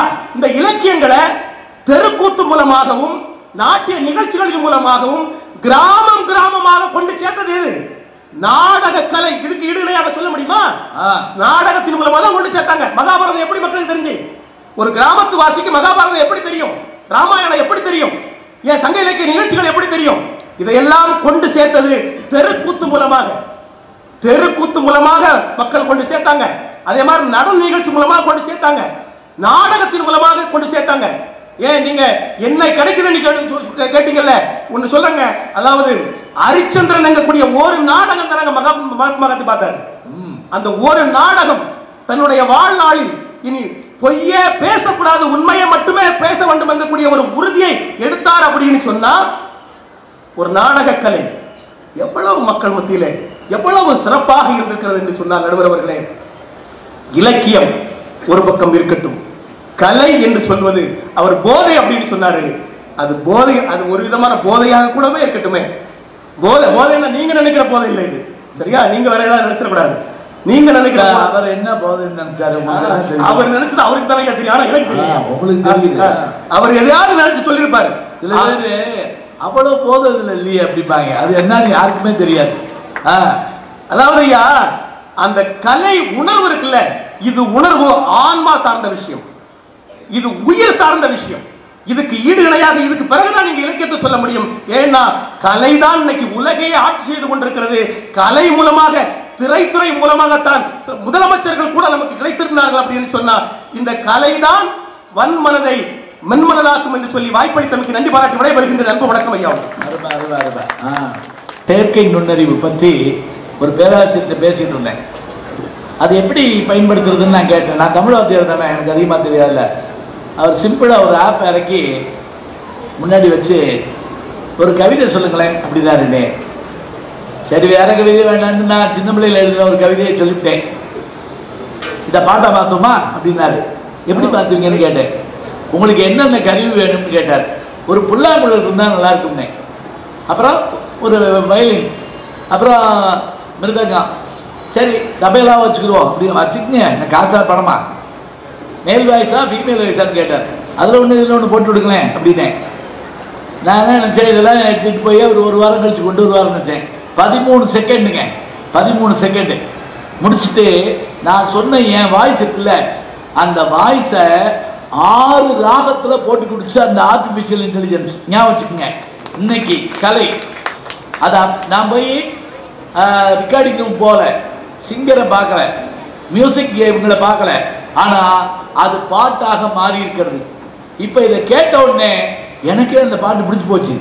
எப்படி அது வரைக்கும் வசனமா இருந்தது பாட்டா மாறின உடனே புது வடிவம் பெறுகிறது என்பதை அருமையா சொன்னாரு. அதுக்கு உதாரணம் குழந்தை எப்படி அதை தாயினுடைய குரல் கேட்டு உறங்குகிறது. அதே போல இன்னும் சில விஷயங்களை சொன்னாரு. கடவுள் எப்படி இருக்காரு, அவரே கலை வடிவம் தான். புனித்த புருவமும் கொப்பைச்சபாயில் குமிழ் சிரிப்பும் படித்த சடையும் பவளம் போல் மேனியில் பால் வெந்நீரும் இனித்தமுடன் எடுத்த பொற்பாதமும் காணப்பெற்றால் மனித பிறவையும் வேண்டுவதை ஞாபகம். மனுஷனாவே பெறக்கூடாது அப்படின்னு சொல்லுவான். அவர் வேணுங்கிறாரு. ஏன் தெரியுமா, அந்த முகத்துல ஒரு புன் சிரிப்பு இருக்குமா. குமிழ் சிரிப்புன்னு என்ன தெரியுங்களா, சிரிப்பு அடக்கிறதுங்க. அடக்கி பாருங்க, அவ்வளோ முகம் அழகா இருக்கும். சில நேரங்களில் கணவன் நான் சமையல் பண்றேன்னு சொன்ன உடனே சொன்னதோடு மட்டும் போய் வெறுங்க கையில வெந்நீரை தூக்கி தொம்முன்னு போட்டு காலில் போட்டு ஒரு டான்ஸ் ஆடிக்கிறான். மனைவிக்கு சிரிப்பு தாங்க முடியாது, சிரிச்சா கொண்டு முடியா அடி. அப்ப என்ன செய்வாங்கன்னா முகத்தை இப்படி பிடிச்சிக்கிட்டு செவத்து பக்கம் திரும்பிடுறாங்க. அப்ப அவங்க முகத்தை பார்த்தீங்கன்னா அவ்வளவு அழகா இருக்குங்க. அழகா இருந்தா ஆமா அவருக்கு வெந்நீரை கொட்டின மாதிரி இருக்கும். இங்க அப்படி அழகா அப்படி பார்த்து சந்தோஷப்படணும். அருமையா சொல்லியிருக்காரு. அதனால கலை எல்லா வடிவத்திலையும் நம்ம ஈர்க்கிறது சொல்லியாச்சு. இப்ப ஆண்கள் பேசிட்டாங்க, பெண்கள் பேச வர்றாங்க. இனிமே கலகலப்பு அதிகமாயிடும். எப்படி, என்ன காரணம்னா, வீட்டு வாசல்ல ஆம்பளை கல்லு பிள்ளையார் மாதிரி உட்கார்ந்தா கூட ஒரு பிச்சைக்காரன் ஒரு சோறு கேட்கறது இல்லை. நம்மளை பார்த்துக்கிட்டே அம்மா தாய நம்ம உட்கார்ந்துருக்கோம்ல, மனுஷன் தானே. அம்மா தாய் எவனாவது எப்பா பெரியப்பான்னு கேட்கானா?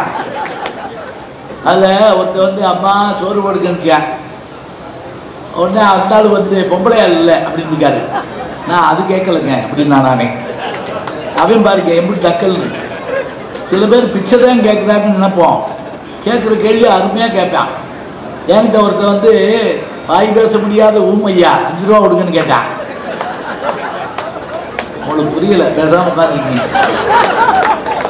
வாய் பேச முடியாத ஊமையா 5 ரூபா கொடுங்கன்னா நான் கொடுத்த பிறகு யோசிச்சு எப்படா கேட்டான் அப்படின்னு சொல்லி அவனே கேட்கிறான்.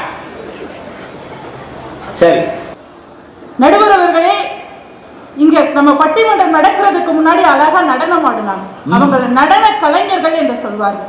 இப்ப பாடுனாங்க அப்படின்னா அவங்கள பாடல் கலைஞர்கள் என்று சொல்வார்கள். நாடகம் நடிக்கிறவங்களை நாடக கலைஞர்கள் என்று சொல்வார்கள். ஆனால் இலக்கியம் பேசுபவர்களை மட்டும்தான் அறிஞர்கள் என்று சொல்வார்கள். சொன்னா அந்த அறிஞர் ஆகக்கூடிய தகுதி இலக்கியத்தில் மட்டும்தான் இருக்கிறது என்பதுதான் எங்கள் அணியின் வாதம். சரி, எங்க அண்ணா முதல் வார்த்தை சொன்னாங்க, கலைஞன் இசையால பேசுறான். ஒரு இலக்கியத்தை கூட இசையால பேசினா அது இன்னும் நல்லா இருக்கும். கலைஞன் இசையால் பேசுகிறான். ஆனால் இலக்கியத்தில் ஒரு எழுத்தாளன் வாசகனிடம் இதயத்தால் பேசுகிறான் என்பதுதான் உண்மை. நடுவர் அவர்களே, கலை கடவுளின் அம்சம்னு எங்க அண்ணா சொன்னாங்க. கலை கடவுளின் அம்சமாக இருக்கலாம். ஆனால் ஒரு இலக்கியவாதி, ஒரு எழுத்தாளர் நினைத்தால் ஒரு வாசகனை கூட கடவுளாக மாற்றும் அளவிற்கு அவர்களுடைய எழுத்து இருக்கும்னு சொன்னா அதுதான் இலக்கியத்தினுடைய சக்தி இல்லையா? கடவுளும் கந்தசாமி பிள்ளையை எழுதின ஊர் இல்லையா? நடுவர் அவர்களே, இலக்கியம் அப்படிங்கிறது அது ஆள் மனசுல இருக்கு. எங்க அண்ணா வந்து அவ்வளவு பிரஷர், ஏன்னா இவ்வளவு பிபி கலையை பத்தி பேசுறவங்களுக்கு ஏன் இவ்வளவு ஆக்ரோஷமா பேசுறீங்க? அது ஒரு கலைமா, வேற ஒண்ணும் இல்ல. அத நீங்க அப்படி பாக்குறீங்க, அது கோபக்கலை. இப்படி கையை தூக்குறாரு, அப்படி கையை தூக்குறாரு. கலை இருந்தா மகிழ்ச்சி கிடைக்கும், கலை இருந்தால் மகிழ்ச்சி கிடைக்கும் நடுவர்களே. ஆனால் இலக்கியம் தான் ஒரு மனிதனுக்கு நிம்மதியை தரும் அப்படிங்கறத அவங்க புரிஞ்சுக்கல இல்லையா? இந்த பிப்ரவரி மாதத்துல ஒரு சிறப்பான நாள் வரும், பிப்ரவரி 14. ஐயா, அதெல்லாம் எங்களை மாதிரி யூத்துக்கு தாங்க ஐயா, நம்மள மாதிரி யூத்துக்கு தாங்க ஐயா. ரெண்டுமே சிரிப்பாத்தான் இருக்கு. நான் என்ன செய்யறது? நீங்க உங்களை சொன்னாலும் சிரிப்பாத்தான் இருக்கு, என்னைய சொல்றப்ப ரொம்ப சிரிப்பா இருக்கு. ஊரே சிரிக்குது நம்மள பார்த்தேன். அந்த காதல் அப்படிங்கிற ஒரு விஷயம் இருக்குல்லங்கய்யா, ஆபரேஷன் செய்யாமலேயே 2 இதயங்கள் இடம் மாறுதுன்னு சொன்னா அதற்கு பெயர் தான் காதல் நடுவரவர்களே. காதல் நடுவரவர்களே வா, காதல் கமா நடுவரவர்களே. ஆமா, நீங்க ஏதாவது இப்படி சொல்ல சில பேர் பேசிக்கிட்டே ஒரு எருமை மாடு நடுவரவர்களே, அப்போது ஒரு கழுதை நடுவரவர்களே, அதை சேர்த்து சொல்லக்கூடாது, முதல்ல சொல்லிடுறேன். ஆமா, நடுவரவர்களே நான் தான் கிடைச்சனா? காதலை பத்தி 1000 பாடல்கள் இசையில கொடுக்கலாங்க. ஆனா காதல சங்க காலத்துல நற்றிணையில குறிஞ்சி திணையில கபிலர் அழகா ஒரு பாடல்ல சொல்றாரு. தலைவி சொல்றாளா, என் தலைவன் எப்பேற்பட்டவன் தெரியுமா, என்னுடைய காதலன் எப்பேற்பட்டவன் தெரியுமா, நின்ற சொல்லர் நீடுதோன்று இனியர். அடுத்த வரையில சொல்றா, தாமரை தன் தாது ஊதி மீமிசை சாந்தில் தொடுத்த தீம் தேன் போல. அவருடைய குணம் எப்பேற்பட்ட குணம் தெரியுமா, தாமரை பூவுல தேன் எடுத்து அந்த தேன் சந்தன மரத்துல கூடு கட்டுனா எவ்வளவு மனமாகவும் ருசியாகவும் இருக்குமோ அந்த மாதிரி என்னுடைய தலைவன் ரொம்ப குணவாதின்னு சொல்றான். இத சங்க காலம், இத சமகாலத்துல 90s கிட்ஸுக்காக நம்மளுடைய அருமை கவிஞர் பழனி பாரதி ஒரு கவிதையில கொடுத்தார். சொல்லுங்க. தண்டவாளத்தில் தலை சாய்த்து படுத்திருக்கும் ஒற்றை பூ என் காதல், தண்டவாளத்தில் தலை சாய்த்து படுத்திருக்கும் ஒற்றை பூ என் காதல், நீ நடந்து வருகிறாயா ரயிலில் வருகிறாயா? அடே அப்பா, இது அவங்களுக்கு தெரியுமாங்க? நடந்து வருகிறாய்னா ரோஜாவை எடுக்கலாம், ரயில்ல வாங்கினா ஏற்றி போகும். இப்போ என் நண்பர் தங்கமூர்த்தி ஒரு கவிதை எழுதியிருந்தாரு. இடுகாட்டிலிருந்து திரும்பி வரும்போது அங்கிருந்து வேலை பார்ப்பவர் என்னிடம் விசிட்டிங் கார்டு கொடுத்தார். அப்படியே பயமா இருந்துச்சு, வந்தா என்னை சந்திக்க அப்படிங்கிற மாதிரி இருக்குல்ல. அவ்வளவுதான் கவிதை. இதுதாங்க இலக்கியம். இத 2K கிட்ஸ்க்காக புடிச்சிட்டாங்க, இதான் இலக்கியம். 2K கிட்ஸ்க்காக தபு சங்கர் அழகா ஒரு கவிதை கொடுத்தாருங்க. காதல்ங்கிறது எப்பேற்பட்டது தெரியுமா, உனக்கு சமைக்க தெரியுமா, துவைக்க தெரியுமா என்பது பற்றி எல்லாம் எனக்கு கவலையே இல்லை, உனக்கு காதலிக்க தெரியுமா? அவ்வளவுதான் ஐயா கவிதை. முடிஞ்சு போச்சா? இந்த கவிதை உங்க அப்பாவுக்கு தெரியுமா அப்படி கேட்பாங்களே.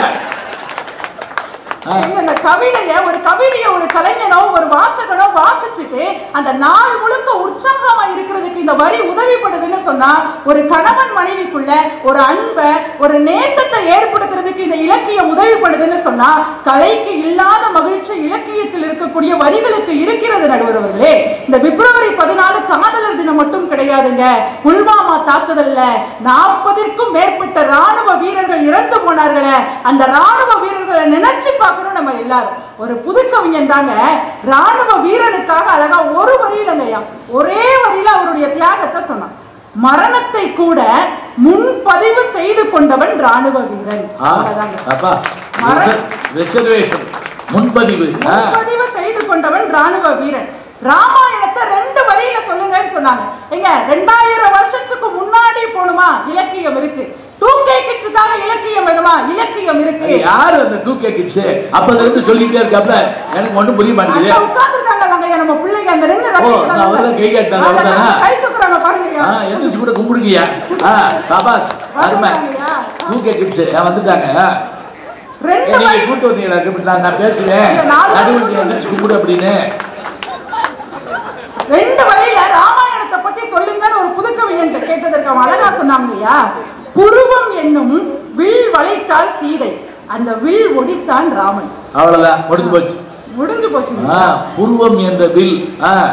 வாலி கிட்ட, வாலிப கவிஞர் வாலி ஐயா கிட்ட சிலப்பதிகாரத்துல வரக்கூடிய கோவலனை பத்தி ஒத்த வரியில சொல்லுங்கன்னு கேட்டதற்கு அழகாக சொன்னார், புகாரில் பிறந்தான் புகாரிலேயே இறந்தான். அருமை. பூம்புகாரில் பிறந்தான், முன்னாடி போட்டுக்கேன். பூம்புகாரில் பிறந்தான் புகாரிலேயே இறந்தான். இறந்தது மதுரையில் தான். இதுக்கு ஒருத்தர் அழகா சொன்னாருங்க, உண்மையில் மதுரை காண்டம் தான் புகார் காண்டம் அப்படின்னாரு. புரியுதா உங்களுக்கு? மதுரை ஏன்னா அங்கதான் புகார் கொடுக்குறாங்க இவன் மேல திருடன் சொல்லி. சொல்லுங்க. அதே வாலிப கவிஞர் வாலி தான் சொன்னாரு, கண்ணதாசன் மறைவிற்காக 2 வரியில் அழகா கவிதை எழுதினாங்க. கண்ணதாசன் இறந்ததற்கு காரணம் மது வருந்தியது, அதனை அறிந்து மது வருந்தியது என்று எழுதினார். மது வருந்தியது. எளிமையான வாசகத்தை, எளிமையா நம்ம பார்க்கக்கூடிய விஷயத்தை பதிவு செய்கிறவன் தானே இலக்கியவாதியாக இருக்க முடியும். நடுவர் அவர்களே, ஒரு அழகான ஒரு புது கவிஞர் அழகா இந்த உலகத்துல கொடுமையான விஷயம் வருமங்க, அது ஔவை பாட்டி சொன்னாங்க, கொடிது கொடிது இளமையில் வறுமைன்னு சொன்னாங்க. அத ஒரு புது கவிஞன் தன்னுடைய கவிதையில அவ்வளவு அழகா சொல்லியிருக்கான். டோரா பொம்மை வாங்க சொல்லி அழுகிறது குழந்தை, காருக்கு உள்ளேயும் காருக்கு வெளியேயும். டோரா பொம்மை வாங்க சொல்லி காருக்குள்ள அப்பா அம்மா கிட்ட ஒரு குழந்தை அழுதுகிட்டு இருக்கு, ஒரு டோரா பொம்மை வாங்கிக்க மாட்டீங்களா, எனக்கு பசிக்குதுன்னு காருக்கு வெளியில ஒரு குழந்தை அழுதுன்னு சொன்னா பாத்தீங்களா நடுவர்களே? ஒரு எளிமையான வரியில இந்த உலகத்தின் வறுமையை கூட எடுத்துரைக்க முடியும்னு சொன்னா அது இலக்கியவாதிகள் மட்டும்தான் முடியும். நடுவர் அவர்களே, கலைஞர்கள் வாழ்ந்து கொண்டிருக்கிறார்கள், எழுத்தாளர்களும் வாழ்ந்து கொண்டிருக்கிறார்கள். எழுத்தாளர்கள் இருந்தால் இலக்கியம் இருக்கும், எழுத்தாளர்கள் இல்லாவிட்டாலும் இலக்கியம் இருக்கும் இல்லையா? அவர்கள் எழுத்துக்கள் வாசகனுடைய மனசுல இருக்கும். மறைந்த கவிஞர் நான் முத்துக்குமார் அப்பாவுக்கும் மகளுக்குமான ஒரு உறவை ஒற்றை வரியில சொன்னார். மகள்களை பெற்ற அப்பாக்களுக்குத்தான் தெரியும் முத்தம் காமத்தின் வகையில் சாராதது என்று சொன்னார். எவ்வளவு அழகுங்க ஐயா. உங்களுடைய நண்பர் கமலஹாசன் ஐயா நிறைய கவிதைகள் எழுதியிருக்காங்க. அதுல எனக்கு ரொம்ப பிடிச்சமான ஒரு வரி இல்லையா, இந்த உலகம் ரொம்ப கொடூரமானது, காது குத்துற நடுவர் அவர்களே அடையாளம் இருக்குது, மூக்கு குத்துறம் அடையாளம் இருக்கு, இன்னைக்கு போலி மனிதர்கள் முதுகுல குத்துறாங்க சார், அடையாளம் இருக்கா? இப்ப இந்த உலகத்துல நானா வாழ்றது எப்படின்னு மரியாதைக்குரிய உலக நாயகன் கமலஹாசன் அவர்கள் ஒரு வரியில் பதிவு செய்தார். எத்தனை கடினம் இவ்வுலகில் நான் நானாய் வாழ்வதற்கு. எவ்வளவு அழகு இல்லையா? நம்ம பார்த்து நம்ம 5வது நாள் புத்தக திருவிழால 5வது நாள் வண்ணதாசன் ஐயாவுக்கு பாராட்டரங்கம் நடந்தது. எங்க எஸ்ரா கிட்ட ஒரு பேட்டி எடுத்தாங்க, எஸ் ராமகிருஷ்ணன் ஐயா கிட்ட பேட்டி எடுக்கும் போது சொன்னாங்களா, எங்க ஒரு கலைஞன் இவ்வளவு சிறப்பாக ஒரு இலக்கியவாதிய நான் இந்த உலகத்துல பார்த்திருக்கேன்னு சொன்னா அது கல்யாண்ஜியை மட்டும்தான் சொல்லுவேன். ஏன் தெரியுமா? அவருடைய ஒரு கவிதை எனக்கு ரொம்ப பிடிக்கும்னு எஸ்ரா அவர்கள் இப்படி பதிவு செய்தார்.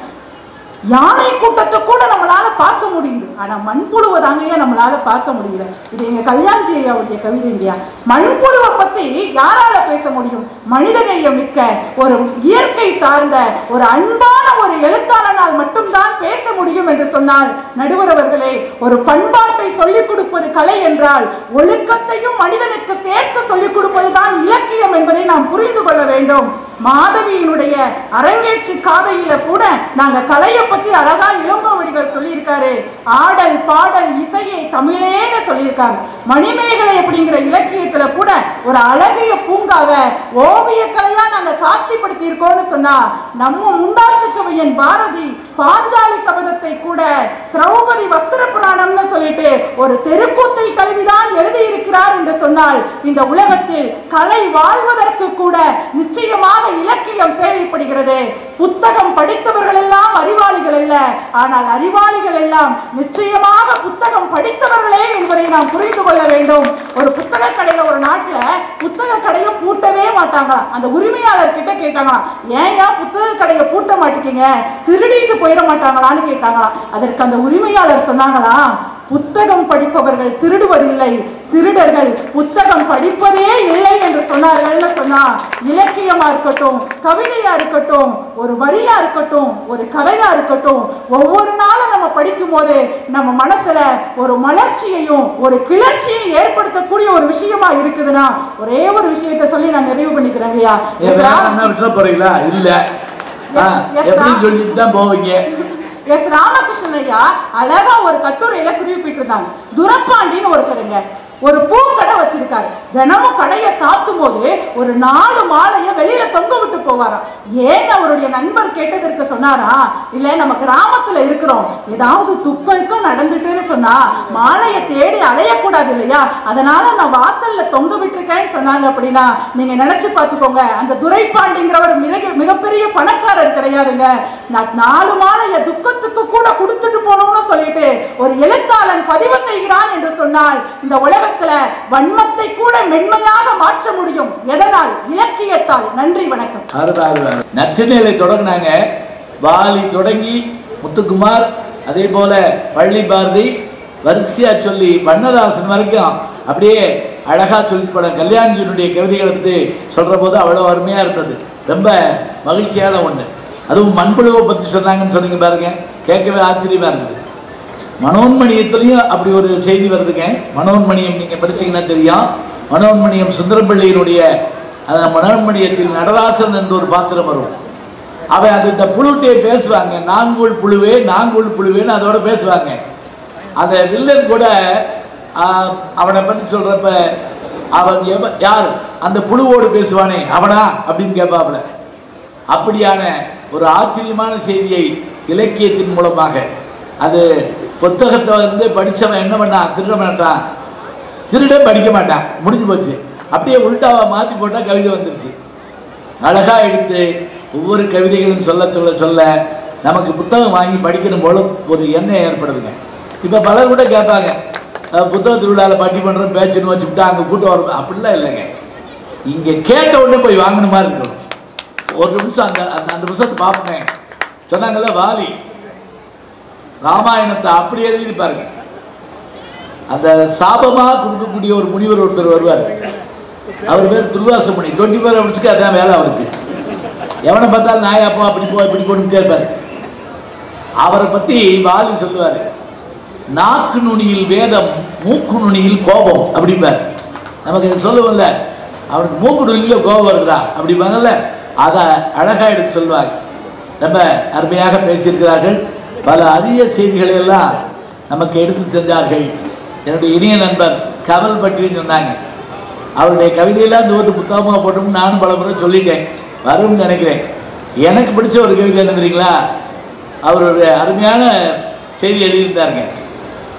ஏ சூரிய பகவானே, சூரியனை பார்த்து எழுதுறாரு, ஏ சூரிய பகவானே, நீ குந்தி தேவிக்கு குழந்தையும் கொடுக்கிறாய், என் சோலார் வாட்சுக்கு சாவியும் கொடுக்கிறாய். எப்படி பாருங்க, எவ்வளவு அழகான புராணத்தையும் சயின்ஸையும் கொண்டு வந்த, அதாவது மெஞ்ஞானத்தையும் விஞ்ஞானத்தையும் இணைக்கிறேன்னு சொல்லல. சூரியபுத்திரன் யாருன்னா கர்ணன். குந்தி தேவிக்கு குழந்தையும் கொடுக்கிறாய், என் சோலார் வாட்சுக்கு சாவியும் கொடுக்கிறாய். யார் எழுதுறா? கமல் எழுதுறாருங்க. ஒவ்வொன்றையும் படிக்க படிக்க தான் நல்லா சொன்னா நமக்கு ஒரு ஆற்றாமே எப்போ ஏற்படுது தெரியுமா, ஐயோ இதை படிக்கலையே இதை படிக்கலையே இதை அப்படின்னு வரணுங்க. எனக்கு தெரியாத விஷயமே கிடையாதுன்னு சொன்னோம்னா ஒன்றும் இல்லாமல் போயிடுவோம். அழகாக பேசியிருக்காங்க. இப்போ இதுக்கெல்லாம் பேசி பாடி பதில் சொல்றதுக்காக நம்முடைய இசையரசி வணக்கத்துக்குரிய இந்திரா விஜயலட்சுமி அவர்கள் வருகிறார்கள். வாங்கம்மா.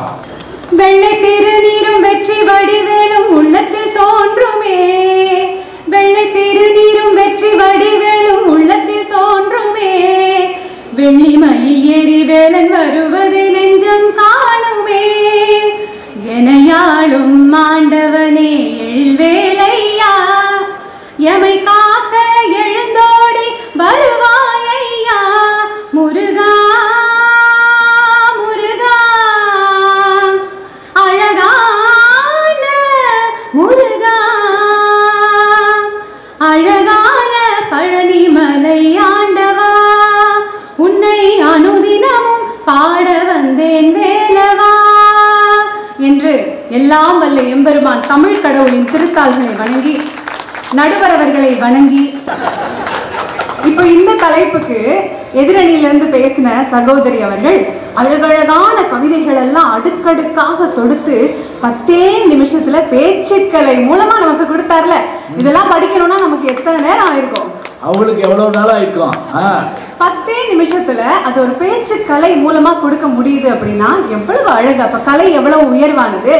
நான் இங்க வந்த உடனே பார்த்தேன், நம்ம புத்தக திருவிழாக்கு கொஞ்சம் முன்னாடி கலை திருவிழா அப்படின்னு ஒண்ணு துவங்கி அதுக்கப்புறம் தான் புத்தக திருவிழாக்குள்ள போயிருக்கீங்கன்னா, முதல்ல மனசை கொஞ்சம் மென்மைப்படுத்திட்டு மனதை இலக்கியத்துக்குள்ள போறதுக்கு தயார் செய்த பிறகு படிக்கிறீங்க தானே. இதுல இருந்தே தெரிய வேண்டாமா கலை நம்முடைய மனதை எவ்வளவு மென்மைப்படுத்துகிறதுன்னு? இலக்கியவாதிகளை பத்திலாம் ரொம்ப சிறப்பா சொன்னாங்க. இலக்கியவாதிகளுடைய புகழ் என்ன தெரியுமா அப்படின்னு சொல்லி, சமீபத்துல நான் ஜெயமோகன் அவர்களுடைய கொற்றவை அப்படின்ற ஒரு நாவலை படித்தேன். அதுல அணிந்துரையில அவர் என்ன எழுதுறாருன்னா, பல மாதங்களாக பல நாட்களாக சில புத்தகங்களை அவர் எழுதும் போது மனம் சோர்வடையும் போது மீண்டும் அந்த மனசை அவர் உற்சாகப்படுத்திக் கொள்வதற்காக நான் தேடி ஓடுவது இளையராஜாவின் மடியை அப்படின்னு அணிந்துரையில எழுதியிருக்கிறார். அப்ப ஒரு இலக்கியவாதிகளுக்கே உங்களுக்கு மனம் சோர்வடையும் போது அவர்கள் தேடுவது ஏதேனும் ஒரு கலை வடிவத்தை தான். நம்முடைய ஐம்புலன்களையும் சட்டுன்னு ஒரு காஃபி குடிச்ச மாதிரி உடனே புத்துணர்வு அடைய செய்பவை கலைகள் மட்டுமே. கலைக்கு பெயர் போன தேசம் இல்லையா நம்முடைய பாரத தேசம்? கவி பேரரசு வைரமுத்து அவர்கள் ரொம்ப அழகா இதை சொல்றாங்க. மேற்கு நாடு வேட்டையாட கல் எடுத்த காலையில், மேற்கு நாடு வேட்டையாட கல் எடுத்த காலையில் கல் குடைந்து சிலை வடித்த கலையின் தேசம் இந்தியா அப்படின்னா எவ்வளவு பெருமை! ரசனை வேண்டாமா? முதல்ல ரசனை வேணும் நடுவர்களே. இந்த கலையெல்லாம் ரசிக்கிறதுக்கு ரசனை வேணும். எப்பவுமே ஒரு இறுக்கத்திலே இருந்தா எப்படி இந்த அணியில இருக்கிறவங்களால கலையை உணர முடியும்? முதல்ல மனுஷனுக்கு 8 விதமான இமோஷன் இருக்கு அப்படின்னு தொல்காப்பியர் நமக்கு சொல்றாரு.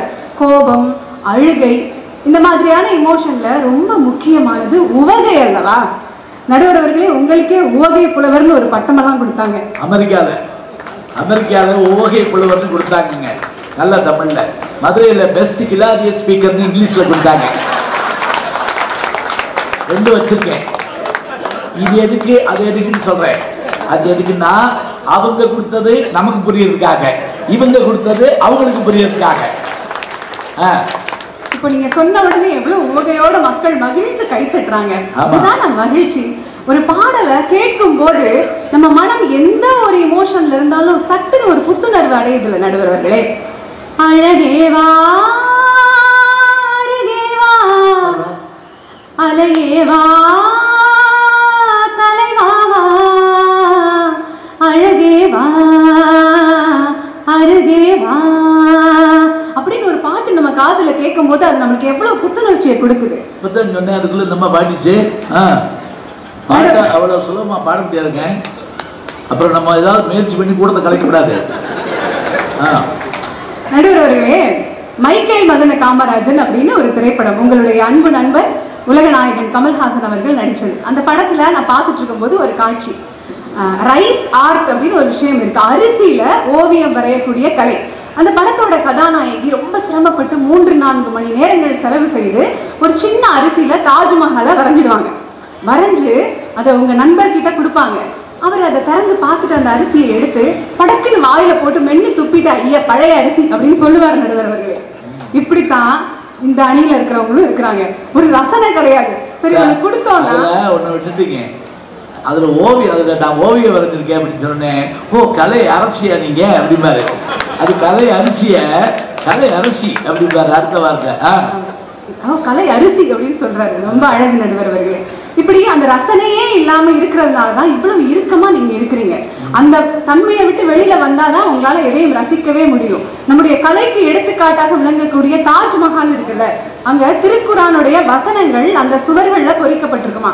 அது எப்படின்னா, நம்ம பார்வைக்கு ஏற்றபடியான தூரத்துல பெரிய பெரிய எழுத்துக்கள் அது அதிகரிச்சுட்டே போகும் அப்படின்னு சொல்றாங்க. இதெல்லாம் எவ்வளவு நுட்பம், எவ்வளவு அழகு இல்லையா நடுவர்களே?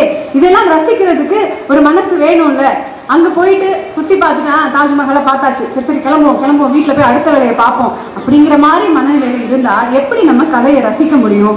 மகாகவி பாரதி ரொம்ப அழகா சொல்றாரு, காட்டில் விலங்கறியும் கைக்குழந்தை தானறியும் பாட்டின் சுவையதனை பாம்பறியும்னு. மனிதர்களுக்கு மட்டுமல்ல, இசைக்கலை அப்படிங்கிறது விலங்குகளுக்கும் ஆனது. இதை எப்படி நம்ம உறுதிப்படுத்தலாம் அப்படின்னா, உடுமலைப்பேட்டை அப்படிங்கிற பகுதியில ஒரு மலை அடிவாரத்துல உள்ள டூரிங் டாக்கீஸ்ல ஒரு திரைப்படம் திரையிடப்பட்டதாம். அதுல ஒரு குறிப்பிட்ட பாடல் காட்சி வரும்போது அந்த மலையிலிருந்து ஒரு யானை, பெண் யானை இறங்கி வந்து அந்த பாடல் முடிகிற வரைக்கும் நின்றுட்டு அமைதியா திரும்பி போயிடுமா, பயிர்கள் எதையும் சேதம் செய்யாமல். இதுதான் ரொம்ப முக்கியம்.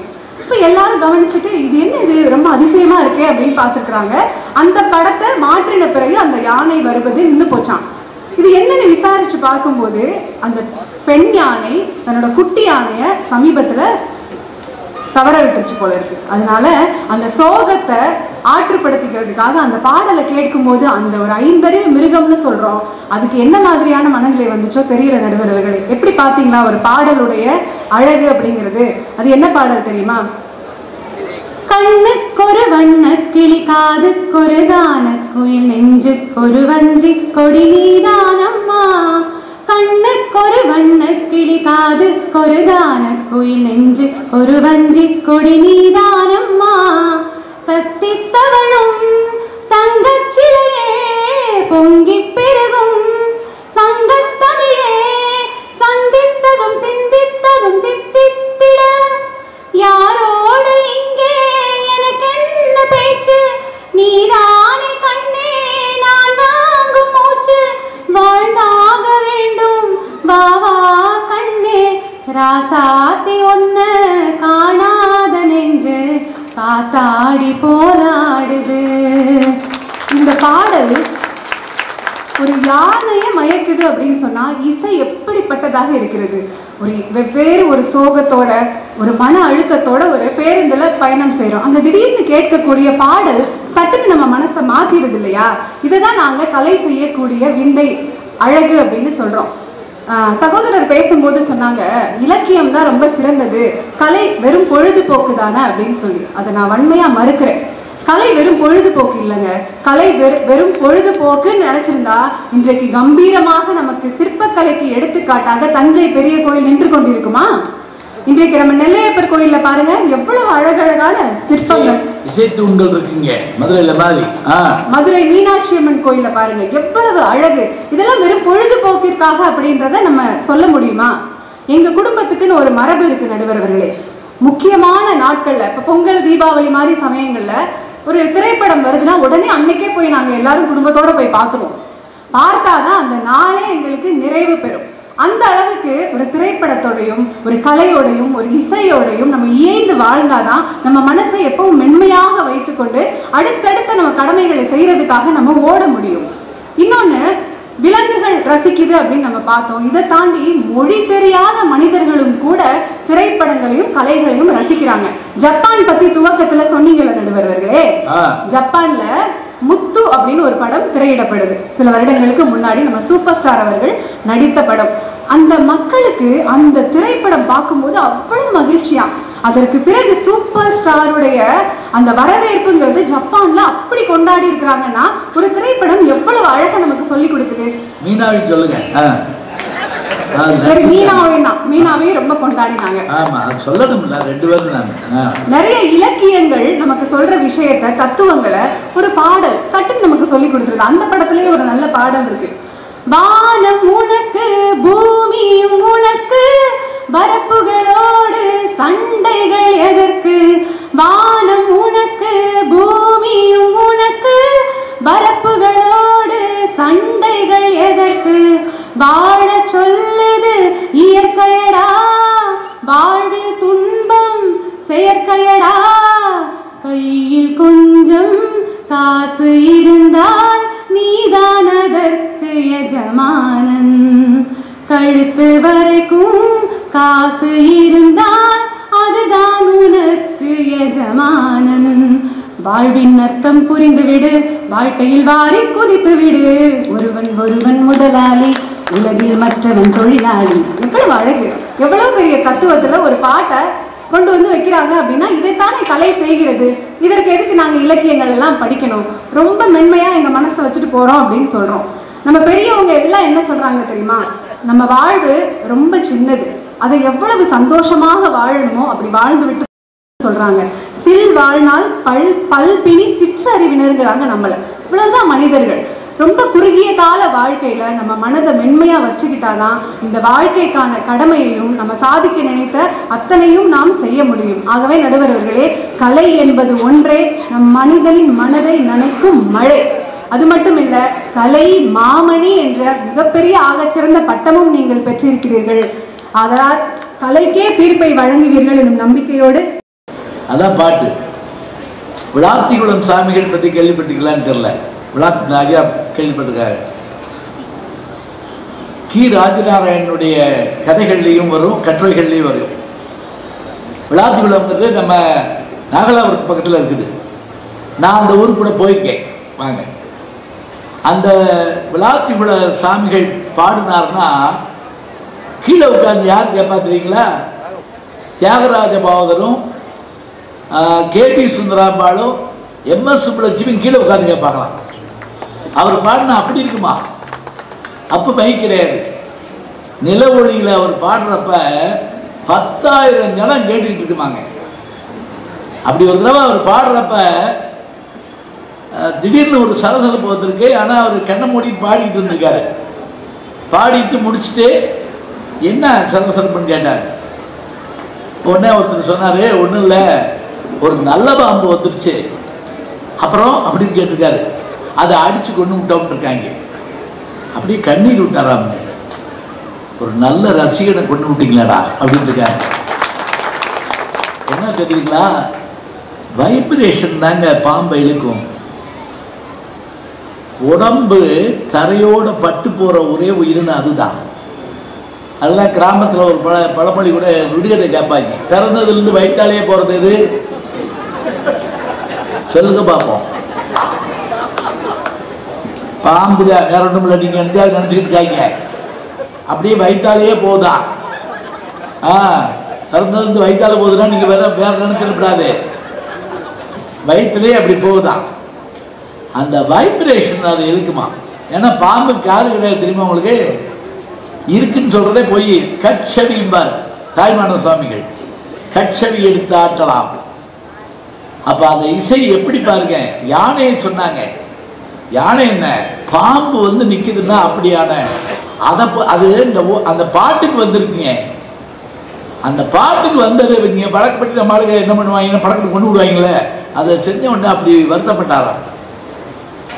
நல்ல அருமையான செய்திகளை எல்லாம் வருஷப்படுத்தி சொன்னாங்க. கேட்கவே நமக்கு ரொம்ப இனிமையா இருந்தது. பேசுற 4 பேருக்கும் நான் ரொம்ப மகிழ்ச்சியா நன்றியை சொல்லிக்கிறேன். அதெல்லாம் காட்டில் முக்கியம் என்னன்னு கேட்டீங்கன்னா, ஆரம்பிச்ச போது இருந்த கூட்டம் உண்மையிலேயே குறையலைங்க. ரொம்ப மகிழ்ச்சி. அதுக்காக 4 பேருக்கு நன்றி.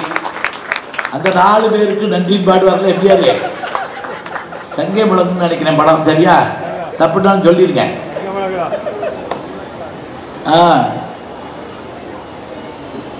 ஆரம்பிச்சு அநேகமா ஒரு 2 மணி நேரம் ஆச்சு. 9:30 கொடுத்தாருன்னு வச்சுக்கிடுவோம். 1.5 மணி நேரம் ஆயிடுச்சு. இப்ப நான் இன்னும் கொஞ்ச நேரம் நான் பேசுறேன்னு வைங்க. இந்த 2 மணி நேரமும் நீங்க அசையாம உட்கார்ந்து கேட்குறீங்கன்னு சொன்னா, நாங்க நல்லா பேசி நீங்க கேட்டீங்கன்னு நான் சொல்லலைங்க. நீங்க நல்லா கேட்டதுனால எங்களை நல்லா பேச முடியும். இப்ப நினைச்சு பாருங்க, இதுல தனியா வந்திருக்கீங்க, குடும்பத்தோட வந்திருக்கீங்க, பிள்ளை வீட்டுகளோட வந்திருக்கீங்க, எல்லாருக்கும் உட்காந்து கேட்க முடியுது இல்லை. அதாங்க பட்டிமன்றம். இப்ப நம்ம சினிமாவை இப்படி பார்க்க முடியுதா சொல்லுங்க பார்ப்போம். அதுவும் போடக்கூடாத படமெல்லாம் போட்டு விட்றாங்க. எதெல்லாம் தியேட்டர்ல பார்க்கக்கூடாதுன்னு நினைச்சோமோ அதெல்லாம் ஓடிடில உள்ள வந்துருச்சு.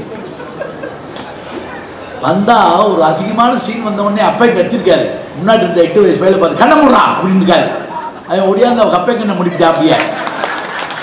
ஏன்னா அவனுக்கு வருத்தமா இருக்குங்களா, அப்பா கெட்டு போயிடுவாருன்னு. இவ்வளவு பேரும் இவ்வளவு மகிழ்ச்சியை வைக்க முடியுமா சொல்லுங்கம்மா? இப்போ ஒரே நேரத்தில் ஒரே மாதிரியான விஷயம். இப்போ எங்களுக்கு புத்தக திருவிழாவில் பேச வர்றப்ப என்ன சந்தோஷம் தெரியுங்களா? சொந்த தொகுதியில் நிற்கிற மாதிரி எங்களுக்கு ஒரு சந்தோஷம் இருக்குங்க. ஏன்னு கேட்டா, கல்யாண வீட்டில் பேசுறது என்ன கஷ்டம்னு எனக்கு தான் தெரியும். அது ஒரு தற்கொலை முயற்சி. எவன் பேச்சு அவனு கேட்க மாட்டான். அதுவும் சில பேர் தேரைக்கு திருப்பி போட்டு உட்காந்து வெத்தலை கொடுத்து போயிட்டு இருப்பாங்க. அதில் நாங்கள் பேசுகிறோம். அப்படிலாம் உண்டு. இப்போ சமீபத்தில் கூட ஒரு கல்யாண வீட்டுக்கு போய் 3000 பேர் நான் தான் பேச்சாளர் நான் பேச போயிருக்கேன். 3000 பேர் பேசிட்டு இருக்காங்க. நான் இப்போ உட்காந்துருந்தேன், வேற என்ன செய்யறது? ஆனால் திருவிழாக்கள்லாம் அதே மாதிரி ஆளாளுக்கு ஒவ்வொரு வேலையாக வருவாங்க. அவங்கள ஒருங்கிணைக்க முடியாது. ஒரு ஊரில் நான் பேச போயிருந்தப்போ ஒரு அம்மா என்கிட்ட வந்து நான் பேசிக்கிட்டு இருக்கேன், மைக்கு கூட கை மைக்கு கொடுத்துட்டாங்க. கூட்டத்துக்குள்ள நின்று பேசிட்டு இருக்கேன், மேடையும் இல்லை. அதில் ஒரு அம்மா வந்து என் பேரனை காரணம் சொல்லு அப்படிங்குது. ஏம்மா நான் பேச வந்திருக்குமா அப்படின்னு. அதனால தான் உன்கிட்ட சொல்கிறேன், நான் பேச முடியாத பயிட்ட சொல்ல முடியுமா? அப்புறம் நான் முனியாண்டி ஏற்றம் 3 வயது சிறுவனை காலவில்லை, கட்டம் போட்ட சட்டை, வெட்டப்பட்ட தலை, இதெல்லாம் நான் அந்த காலத்தில் டிவியில் கேட்டிருக்கேன். காணாம போனவங்களை பற்றி சொல்லுவாங்க. ஆனால் அந்த கிழவி நல்ல கிழவிங்க. முடிய போகிறப்போ வந்து முனியாண்டி கிடச்சிட்டான்னு சொல்லிச்சு. இல்லைன்னா நான் வாழ்நாள்லாம் வருத்தப்பட்டுட்டே இருக்காங்க, முனியாண்டி கரியண்டா அப்படின்னு சொல்லி. இப்போ பாருங்க, அங்கே நம்மளால் பேசுகிறப்போ ஒருங்கிணைக்க முடியாது. அதே மாதிரி சில ஊர்களில் மாரியம்மன் கோயில் திருவிழாவில் கூட்டு போய் அக்கினி சட்டி எடுத்து ஆடி வர்றாங்க. என்னைய சுற்றி ஒரு அம்மா வந்து என்கிட்ட குழவு ஓட்டு போகுது அப்படின்னு சொல்லிட்டு, நான் என்ன இலக்கியம் பேசுகிறேன் சொல்லுங்க பார்க்கலாம். நான் எங்கே திரும்பி நிற்பேன்? ஒன்றும் செய்ய முடியாது. இங்கே அப்படி இல்லை. நாங்கள் படிக்காத புத்தகத்தை நீங்கள் படிச்சிருப்பீங்க, எங்களுக்கு தெரியாத பாட்டு வரி உங்களுக்கு தெரிஞ்சிருக்கோம். இது நமக்கான களம், நமக்கான இடம். அதுக்கு தான் இந்த இடத்துல இங்கே வர்றப்ப பேச வர்றப்ப என்னன்னா அத்தனை பேருடைய கவனமும் இங்கே தான் இருக்கு. இம்மி கூட தப்பா பேசிட முடியாது, இம்மி கூட மாற்றி சொல்லிட முடியாது. ஒரு செய்தியை சொன்னால் கூட உடனடியாக அதுக்கு பதில் சொல்ல வந்துடுவாங்க. எனக்கெல்லாம் நல்ல அனுபவம் உண்டுங்க. ஒரு 30 வருஷத்துக்கு முதல்ல நான் ஒரு பள்ளிக்கூடத்தில் பேசுகிறப்ப கர்ணனுடைய கதையை சொல்லிட்டு, கர்ணனுடைய அந்த புண்ணியத்தை வாங்குவதற்காக கிருஷ்ண பரமாத்மா வந்தார். முதலில் ஒரு மனிதன் முன்னாடி இறைவன் கையேந்தி வந்தான் அப்படின்னு பேசி முடிச்சாங்க பள்ளிக்கூடத்தில். எல்லாரும் கை தட்டினாங்க, எல்லாம் போயாச்சு. 14 பக்கம் ஒரு ஆள் கடிதம் எழுதியிருந்தார்கள் எனக்கு, ஒரு வாத்தியார், அதே பள்ளிக்கூடத்து வாத்தியார். 14 பக்கம். நீங்கள் தமிழ் வாத்தியார் மகன் அப்படி இப்படின்னு என்னென்ன கோபம் இருக்கும் அப்படி வச்சு எழுதி, முதலில் கடவுள் கையேந்தியது இங்குதான் என்று சொல்லியிருக்கிறீர்கள், அது பிழை. அது முதலில் இல்லை, அது எங்கே என்று நான் சொல்ல மாட்டேன். எவ்வளவு கருணை உள்ள கொண்ட மனுஷனாக போய் தேடு போ. அப்புறம் நான் தேடி எடுத்து எப்படி பார்த்தேன்னா, அந்த பாட்டு முழுமையாக படிச்சிருந்தா பிரச்சனை இல்லைங்க. நான் அதில் வரியை விட்டுட்டேன். அதாவது நான் சொன்ன வரிக்கு முன்னாடி ஒரு வரி இருக்கு, முன்னமோர் அவனிடம் கையேந்தியதை போல அப்படின்னு வருதுங்க. முன்னமோர் அவனன் யார் தெரியுமா? மாபலி சக்கரவர்த்தி. மாபலி சக்கரவர்த்திட்ட 3 அடி மண் கேட்டு அந்த கிருஷ்ணபரமாத்மா ஆகிய திருமால் வந்தாரே, அதுபோல கர்ணனிடம் வருகிறார். இப்ப எனக்கு என்ன சந்தோஷம்னா, என்னை தேட வச்சாங்க அந்த அதுக்கு சந்தோஷங்க. இன்னைக்கு சொல்றேன்ல, 30 வருஷம் கழிச்சு இதுதான் வேணும். நமக்கு தெரியாத யாராவது சுட்டி காட்டினா நம்ம தெரிஞ்சுக்கிற முயற்சிக்கணும், அது முக்கியமான ஒன்று. சரி, இன்னைக்கு இவ்வளோ அருமையாக இருந்து கேட்டவங்களையெல்லாம் நான் அன்போடு பாராட்டிட்டு, நல்ல செய்திகளை கேட்பதற்கும் பேசுவதற்குமான களம் அமைத்து கொடுத்த புத்தக திருவிழாவை ஒரு அருமையாக நடத்தி கொண்டிருக்கிற அத்தனை பெருமக்களுக்கும் என்னுடைய அன்பு பாராட்டை சொல்லி சுருக்கமாக நான் தீர்ப்பு சொல்லிடுறேன். எப்படி மனித மனம் அதை மென்மைப்படுத்தணும். இப்போ வேண்டியது அதுதான். நமக்கு தெரியுங்க, எப்படிப்பட்ட மனுஷனையும் கவலை ஒன்றும் இல்லாமல் ஆக்கிடும். கவலை சாதாரண நினைக்காதீங்க, அது அவனை ஒன்றுமே இல்லாமல் உருத்தெரியாமல் ஆக்கிடும். ஒரு சின்ன கதையோடு ஆரம்பிக்கிற பாருங்க. ஒரு ராஜா நாட்டை சுற்றி பார்த்துட்டு வர்றப்ப ஒரு யானை மதம் பிடிச்சு ஓடியாந்த உடனே எல்லாரும் ஓடிருக்காங்க. ராஜா இறங்கி அப்படி அந்த யானையை அடக்கிறதுக்குள்ள அந்த யானை அப்படியே நின்றுருக்கு. என்னன்னு பார்த்தா பின்னாடி இருந்து ஒருத்தன் வாழை பிடிச்சி யானையை நிப்பாட்டிருக்காங்க. யானை அங்கிட்டு ஓட முடியாமல் நிற்கிது. ராஜாவுக்கு ஆச்சரியம். யானை அப்புறம் இது பண்ணிட்டு அவனை கூப்பிட்டு பரிசு கொடுத்தாரு, மந்திரியை கூப்பிட்டாரு. அவன் யாருன்னு பார்த்தான். ஏன்னா இவ்வளவு பலசாலி இங்கே இருக்கான்னா ஒன்றா அவனை நம்ம பயன்படுத்தணும், இல்லைன்னா அவன் நமக்கு பகைவன் ஆகிடுவான். கவனமாக இருக்கணும். என்ன செய்யலாம்? ஒன்றும் இல்லை அரசே, 2 நாள் ஒரு 10 நாள் இதுக்குள்ள அவனுடைய பலத்தெல்லாம் நான் மாற்றி காட்டுறேன். எப்படி முடியும் பாருங்க. அதை அவனை கூப்பிட்டு வந்து ஒரு 10 நாள் கழித்து யானையை பிடிச்சி நிப்பாட்டின கூப்பிட்டு வந்து இந்த உரளத்துக்கு அப்படின்னு இருக்கார் ராஜா. அவன் வர்றப்ப இருமிக்கிட்டே வந்திருக்கான். உரல் மேலே விழுந்துட்டான். எப்படியா என்னையா செஞ்ச? ஒன்றும் இல்லை, இவன் வீடை கண்டுபிடிச்சி போய் அவங்க அம்மாட்ட நிறைய பணம் கொடுத்து ராசாவுக்கு எதிரியாகக்கூடாது, அதனால உன் பையனுக்கு அவன் சாப்பிட்றப்பெல்லாம் உன் குடும்ப கவலையை சொல்லு. இப்படி சாப்பிட போறது நமக்கு இருக்கிற கடை. ஒவ்வொரு முறையும் என்ன செய்யணும்? செத்து போடுவங்க தாத்தா இப்படித்தாங்க. இவன் அவன் சாப்பிடுவாங்க, உடம்புல சேராதுங்க. இப்படியே ஒரு வித்தின் வீக் அவன் வந்து வீக் ஆயிட்டான். நல்லா ஜோக் சொன்ன சிரிக்க மாட்டேங்குது. வித்தின் வீக் ஆயிட்டான்னு சொன்னனே, இதுக்கு எனக்கு பதில் சொல்லிருக்க வேண்டாம்? அந்த வீக் வேற இந்த வீக் வேற. ஆமா, சரி இருக்கட்டும். கவலை என்ன செய்து? கவலை இல்லாத மனிதன் ஒரு படம் எடுத்தாருங்க. யாரு? கதாசன். அது எழுதுறாரு வடவாசத்துல. அது எடுத்ததுனாலேயே நான் வாழ்நாள் பூரா கவலைப்பட்டேன் அப்படின்னாரு. அதுக்கு காரணம் எல்லாரையும் சிரிக்க வச்ச சந்திரபாபு அவரை அழுக வச்சுட்டு போயிட்டாரு. அதுல நல்ல பாட்டு இருக்கும். இரவின் அழுகை பனித்துளி என்பார், முகிலின் அழுகை மழை எனச் சொல்வார். இயற்கை அழுதால் உலகம் செழிக்கும், மனிதன் அழுதால் இயற்கை ரசிக்கும். பிறக்கும் போதும் அழுகின்றான், இறக்கும் போதும் அழுகின்றான். இந்த ஒரு நாளேனும் துயரமில்லாலும் சிரிக்க மறந்தாய் மானுடனே அப்படின்னு அந்த பாட்டு வருங்க. சந்திரபாபு அதுல சோக கேரக்டர் பண்ணியிருப்பார். இப்ப பாருங்க, இந்த மனம் கவலையால் சூழ்ந்திருந்தால் அதை எப்படி மாற்றுவது? அதுக்கு என்ன வேணும்? அதுக்கு நம்ம கிராமங்களில் போய் பார்க்கணும். நான் எப்போவுமே பட்டிமன்ற பிடிச்சி போகிறப்ப எந்த ஊர்லேயாவது நாடக சத்தம் கடிச்சுன்னு வைங்களேன், காரை திருப்பி போய் வண்டியை போட்டு முன்னாடி போய் உட்காந்துருவாங்க. அது கடலப்பருப்பு பட்டாணி வாங்கி தின்னம்னு வச்சுக்கோங்க. அப்போ அந்த நைட்டு 3 மணி 2 மணிக்கு நேரில் அந்த இவரை வர்றாரு பாருங்க, பப்புன்னு அடிக்கிற அடி ஜோக்ஸ் பார்த்தீங்கன்னா பிச்சு உதறுவாப்புல. அப்படி நம்ம நினைக்கிறோம் பெரிய பெரிய படிப்பாளிகள் தான் அறிவாளிகள்னு. இல்லைங்க, அந்த அந்த ஸ்பாட் 2 பேரும் உரையாடுவாங்க பாருங்க.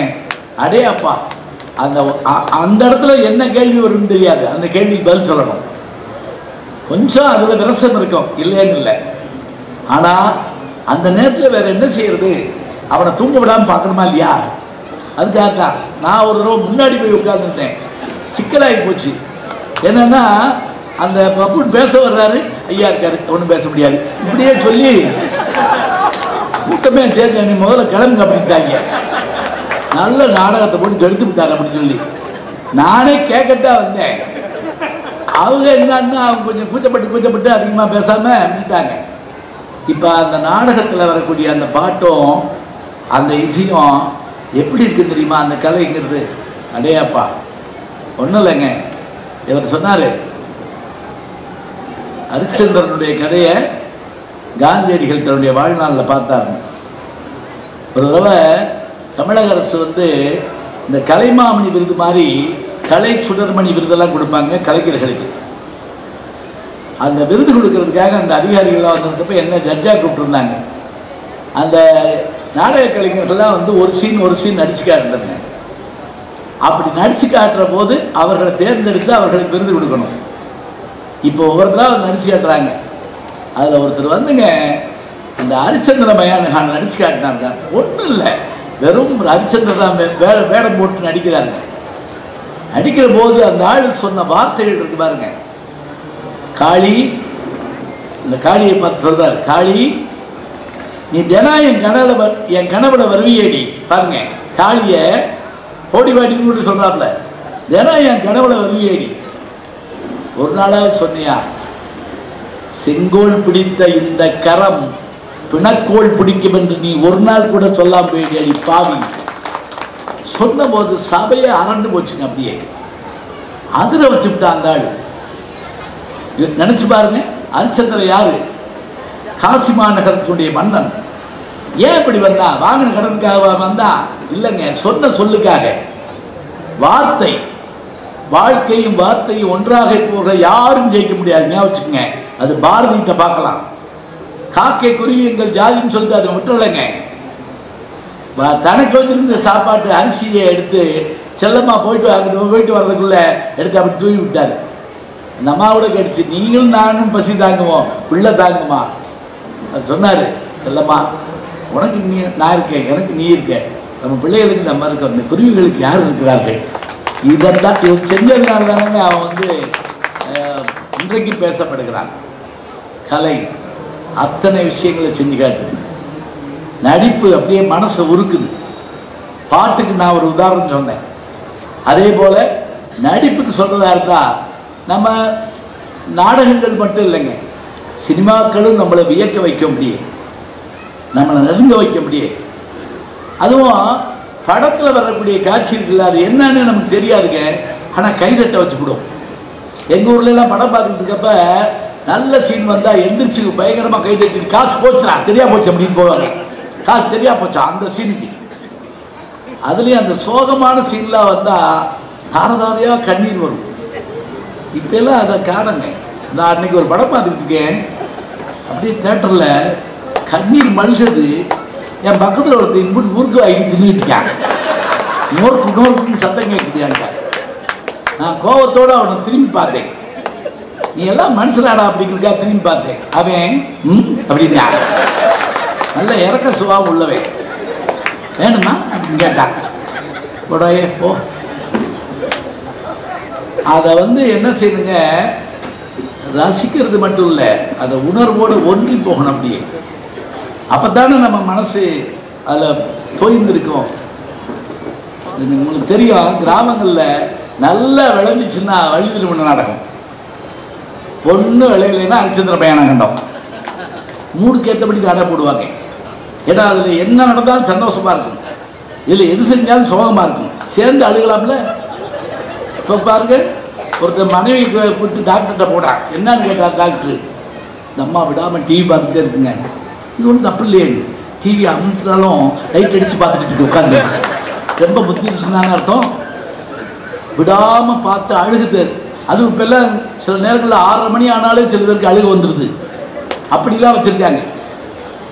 அந்த நாடகங்களில் சினிமாக்களில் வரக்கூடிய காட்சிகள் நமக்கு என்ன செய்யுறீங்களா, அசத்துங்க. அப்படியே உதாரணமாக பேசும் தெய்வம்னு நினைக்கிறேன் ஒரு படம், தப்பாக இருந்தாலும் சொல்லிடுங்க, KS கோபாலகிருஷ்ணன் படம்.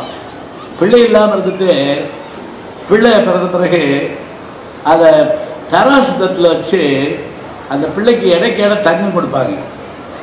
வெங்காராவ், பத்மினி, சிவாஜி எல்லாரும் இருப்பாங்க. வெங்கடாஜலபதியினுடைய முன்னாடி வச்சு கொடுப்பாங்க.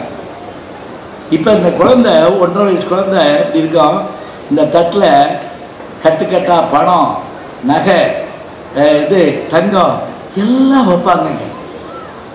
வைக்க வைக்க அந்த குழந்தையுடைய தட்டு அப்படியே இருக்குங்க. இருக்கிற எல்லாத்தையும் கொடுத்தாச்சு.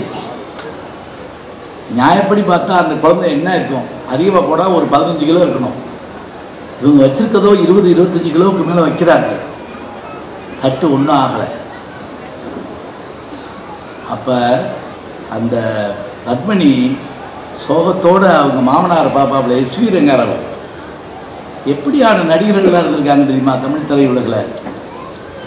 அப்போ அவர் சொல்லுவார் ஒரு வார்த்தை, இல்லைம்மா பாலாஜி உன்ட்ட என்னமோ எதிர்பார்க்குறாங்க. யார்? பாலாஜி. ரொம்ப சொந்தமாயிட்டா நம்ம நட்போட கூப்பிடுவோம். சடார்னு அந்த அம்மா தாலியை கழட்டி தட்டில் வைக்குங்க. அந்த தட்டு படாது மேலே போகுங்க. கேமராவை அப்படியே அந்த வெங்கடாஜலபதி கொண்டு போவாங்க. அலறிடுவான் படம் பார்த்துட்டு இருக்கிறேன். இது புல்லரிப்பு ஏற்படுத்துகின்ற அளவுக்கு இதுக்கு எதை படிச்ச வேணுமா, படிக்காத வேணுமா, இலக்கியம் வேணுமா, ஒன்றுமே வேணாங்க. அவனை என்னமா செய்யணும். ஏகாந்தன் சொல்வார்ல, அது மாதிரி எழுத்து வாசகனை ஏதாவது செய்ய வேண்டும் பார். அதுபோல கலை பாட வைக்கணும், பேச வைக்கணும், சிரிக்க வைக்கணும். சில பேர் வெளியே போய் சிரிச்சுட்டு ஓடியாருவாங்க, பார்த்துருக்கீங்களா? சிரிப்பு தாங்க முடியாது. அப்படி சந்தோஷமா போயிட்டு ஒடியாந்து பார்த்து மகள். சோக காட்சி தான் நம்மளை ஒழுக்கம்னு இல்லைங்க, நகைச்சுவை காட்சிகளில் நம்ம என்ன சந்தோஷமா சிரிச்சிருக்கோம் நினைச்சு பாருங்க. 1944 வந்த படம் சபாபதி, பம்மல் சம்பந்தமதியாருடைய கதை வசனம். நாடக உலகினுடைய தந்தைன்னு இவருக்கு பேரு. 94 நாடகங்கள் எழுதினார். அதில் ஒன்று தான் சபாபதி. டிஆர் ராமச்சந்திரன் தான் கதாநாயகன். அவர் வேலைக்காரன் காளியந்திரத்தின் ஒருத்தர். அவர் யார் இருக்கீங்களா? அவர் தான் எம்ஜிஆர் மற்றவர்களுக்கு ஆசிரியர். பிறப்பு வச்சு அடிப்பாராம். ஆனால் நல்ல நகைச்சுவையை அவ்வளோ அருமையாக சொல்லுவார். வேலைக்காரனாக இருப்பார் காளியந்திரத்திரம். முதலாளி டிஆர் ராமச்சந்திரன். அவர் பேர் சபாபதி, இவர் பேர் சபாபதி. டேய் சபாபதி, இவர் வேகம் ஓடியாருவார். இந்தா போய் காலனாவுக்கு பாதாம் அல்வா, காலனாவுக்கு பக்கோடா, 2 காலனா கொடுப்பாரு, வட்டக்காலனா. காலனாவுக்கு பாதாம் அல்வா, காலனாவுக்கு பக்கோடா வாங்கிக்குவா. கடை வரைக்கும் போய் திரும்பி வருவாருங்க. எந்த காலனாவுக்கு பாதாம் அல்வா, எந்த காலனாவுக்கு பக்கோடான்னு சொல்லாம போயிட்டியப்பா அப்படிம்பாரு. எங்க அப்பா சொல்லுவாருங்க, இது நியாயம்டா, இது நீ ஜோக்குன்னு நினைக்காத, இந்த பணம் இதுக்குத்தான் எடுத்து வச்சா அதுக்குத்தான் வச்சிருந்தோம்னா அந்த வீடு நல்லா இருக்கும் அப்படிப்பாரு. சில பேர் யார் வந்தாலும் எதையாவது பணத்தை எடுத்து கொடுத்துட்ருவாங்க, பார்த்துருக்கீங்களா? நாளைக்கு லாஸ்ட் டேட் இருக்கும் எலக்ட்ரிக் பில் கட்டுறதுக்கு, அதை எடுத்து கொண்டு போய் வேற யார்கிட்ட கொடுத்துட்டோம்னு வச்சுக்கோங்க, கட்ட வேண்டிய பணம் நின்று போகும். அது அதுக்கு தான் சொல்லணும். அப்போ நகைச்சுவைகள் கூட என்னன்னு செஞ்சுன்னா நமக்கு சில அறிவை ஊட்டிட, அதான் அதனுடைய சிறப்பு. நேற்று கூட பேசுகிறப்ப சொன்னேன், என்எஸ் கிருஷ்ணனுடைய நகைச்சுவை என்ன செய்யும் தெரியுங்களா? அந்தந்த நேரத்தில் அப்படி சூடு போடுற மாதிரி போட்டு போகும் சமுதாயத்தில். அவர் கதாநாயகர் நடித்து டைரக்ட் பண்ண படம், அந்த படத்தில் ஜமீன்தார் நடிச்சிருப்பார். கதை வசனம் யார் தெரியுங்களா? பேரறிஞர் அண்ணா, நல்ல தம்பி படம். அதில் டிஎம் மதுரை அவரை பார்க்க வருவாங்க. வேலைக்காரன் கூப்பிடுவார், டேய் வண்டு இங்கே வாடா அப்படிப்பாரு. இந்த அம்மா கேட்கும், வண்டா? ஒருத்தர் பேர் வண்டா வச்சிருக்கேன். உடனே அவர் சொல்லுவார், சர்வண்டு தான், சர்வண்டு நமக்கு சர்பட்டம் பிடிக்காது அப்படிப்பாரு. என்ன தெரியுங்களா? அந்த காலத்தில் சர்பட்டம் வெள்ளக்காரனை துதிபாடினா கொடுப்பாங்கிற விஷயத்த எவ்வளவு நுணுக்கமாக அடிக்கிறாங்க பாருங்க. போகிற போக்கில் சொல்லணுங்க, நமக்கு சர்பட்டம் பிடிக்காது. அப்போ வசனம் எழுதுறவங்களும் சரி, அதை வெளிப்படுத்துகிற போதும் சரி, நமக்கு அத்தனை சந்தோஷம் இருக்கணும், கேட்க கேட்க மகிழ்ச்சியாக இருக்கணும். கோயிலுக்குள்ளே போகிறப்ப கூட ஒரு புலிமுட்டுராம் சாமி ஒரு பெரிய டீமே வச்சுருப்பாருங்க. சிஎஸ் பாண்டியன், காக்கா ராதாகிருஷ்ணன், எழுமலைன்னு ஒருத்தர், அதே போல் பாட்டு எழுதுறதுக்காக உடுமலை நாராயணகவி, அவர் எழுதின பாட்டு தாங்க இவருடைய அத்தனை வெற்றிக்கும் காரணம். இந்த கோயிலுக்குள்ளே போகிறப்ப புலிமுட்டுராம் சாமி அவர்கிட்ட கேட்பாப்புல, குளிச்சியோ அப்படிம்பாரு. இதில் பார்த்து, குளிக்கல என்ன செய்வேன்? சொர்க்கத்துக்கு போக முடியாது, குளிக்காமல் கோயிலுக்குள்ளே போனால் சொர்க்கத்துக்கு போக முடியாது. போடா, தவளை எல்லாம் தண்ணிக்குள்ளே தான் இருக்கு, நண்டு தண்ணிக்குள்ளே தான் இருக்கு. அப்போ அதுதானே முதல்ல சொர்க்கத்துக்கு போனோம். எப்படியான ஒரு வசனங்கள் பாருங்க. என்ன தெரியுங்களா? மனம் சுத்தமாக இருக்க வேண்டுமே தவிர மற்றவை எதுவுமே தேவையில்லை. மனம் அது செம்மையானால் மந்திரம் செவிக்க வேண்டாம். நான் முதல்ல சொன்னேன்ல, இதான் மனத்துக்கண் மாசிலனாதல் அனைத்தரன் ஆகுள்ள நீரை பெற, வேற எதுவும் பார்க்காத. புறந்தூய்மை நீரால் அறியும், அகந்தூய்மை வாய்மையால் காணப்படும் திருவள்ளுவர். இதெல்லாம் எங்கேயோ கேட்ட மாதிரி இருக்கும் உங்களுக்கு. படிக்கிற காலத்தில் ஒரு வாத்தியார் சொல்லிட்டு திரிவார், அது நம்ம சொல்றதையா? வாத்தியார் சொல்லிட்டு திரிவாரா? இருக்கட்டுங்க, அப்படி பயன்படக்கூடிய தன்மை உள்ளது. இப்போ பாருங்க, ஒரு இசைக்கு சொன்னேன், ஒரு பாட்டுக்கு சொன்னேன், ஒரு வசனத்துக்கு சொன்னேன், ஒரு காட்சி, ஒரு சில காட்சிகள் நம்மளை அப்படியே வியக்க வைக்குங்கிற செய்தியை நான் சொன்னேன். என்ன நமக்கு இதுன்னு கேட்டா, இதெல்லாம் ரசிக்கக்கூடிய மனம் நமக்கு இருந்துச்சுன்னா எல்லாத்தையும் மறந்துடும். எத்தனையோ கஷ்டங்களுக்கு நடுவில் எப்படி ஜெயிக்கும் தெரியுமா ஒரு படம்? எம்ஜிஆர் தாங்க சொன்னார், ஒரு படம் வெற்றி அடையணும்னா அந்த ரசிகன் பலமுறை வந்து பார்க்கணுமா, ரிப்பீட்டட் ஆடியன்ஸ்னால தான் அந்த படம் ஜெயிக்கும்னார். இப்போ ஒரு தடவை பார்த்துட்டு ஜென்மத்துக்கு படம் பார்க்கக்கூடாதுன்னு முடிவு அடையிறாங்க சில பேர். அப்படி கொண்டு விடுறாங்க. திரும்ப வரணும், அப்பப்போ ரசிகர்களை திரும்ப திரும்ப பார்க்க வைக்கும் படம், குடும்பத்துடன் காண வேண்டிய படம் எல்லாம் இருக்கும். அவர்களை எல்லாத்தையும் திருப்பி ஈர்க்கணும்னா அந்த ஈர்ப்பதற்கு ஏதாவது ஒரு செய்தி அதில் இருக்கணும். அதை தருவது கலை. இப்போ நான் நிறைய இடத்துல சொன்னாலுமே நான் உங்களுக்கு சொல்கிறேன், லண்டன் அமெரிக்கா போகிறப்பெல்லாம் அப்போ நான் சொல்கிறப்ப 2003-04 நியூ ஜெர்சியில் நாட்டிய பேரொழி பத்மனி அவர்களுடைய வீட்டுக்கு போயிருக்கிறேன். 2-3 முறை போயிருக்கேன். ரொம்ப சென்ஸ் ஆஃப் ஹியூமர் உள்ளவங்க அவங்க. அவங்க நாட்டிய பேரொழின்னு தான் சொல்கிறோம், நகைச்சுவை அந்த அம்மா சொல்லி நான் நிறைய சிரிச்சிருக்கேன். எப்படின்னா போகிற போக்கில் சொல்லுவாங்க. அதாவது ராமாயண படம் சம்பூர்ண ராமாயணம் எடுத்தாங்க, தமிழில் வச்சு தெரியுங்களா? சம்பூர்ண ராமாயணம்னு ஒரு படம் இன்னும் ஒருத்தருமே ஆமாங்க இல்லவே மாட்டேங்க. ஆமாம், சும்மாவது ஆமான்னு சொல்லி வைங்க கொஞ்ச நேரம். சொல்லியா அப்போ தான் முடிப்பேன் அந்த ஆள் அப்படின்ட்டு. சம்பூர்ண ராமாயணம் தமிழில் வந்துச்சு. அதில் தான் பரதன் நடிச்சிருப்பாரு சிவாஜி, கௌரவ நடிகர். ராமன் இவர் யார்? என்டி ராமராவ். இந்த மாதிரி தான் சீதையா. அந்த படம் மத்திய சொல்கிறாங்க. எப்படி என்டி ராமராவுக்கு தமிழ் தெரியாதா? அப்போ ஏபி நாராயணன் என்ன பண்ணியிருக்காரு, கொஞ்சமாவது தமிழ் தெரிஞ்சாதான் நல்லா பேச முடியும்னு சொல்லி அவருக்கு தமிழ் சொல்லி கொடுக்கறதுக்காக நம்மளால் ஒரு தாளை அனுப்பி விட்டுருக்காங்க. அவன் 5 நாள் கழிச்சு தெலுங்கு பேசிக்கிட்டே வந்திருக்காங்க. அவனுக்கு தமிழ் மறந்து வச்சு. இது ஒரு பக்கம். அப்போ எல்லாம் அவுட்டோர் ஷூட்டிங் எங்கே எடுப்பாங்கன்னா ஒகேனக்கல். வெயில் கொளுத்துற பாறையில் தான் வச்சு எடுக்க முடியுமா, வேறு வழி கிடையாது. அப்போ இவர் இப்போ இந்த அம்மா சீதை, அவர் ராமர். உட்கார்ந்த உடனே அவர் மெதுவாக அவசரம் பேசுவாரா, சீதே சீதே.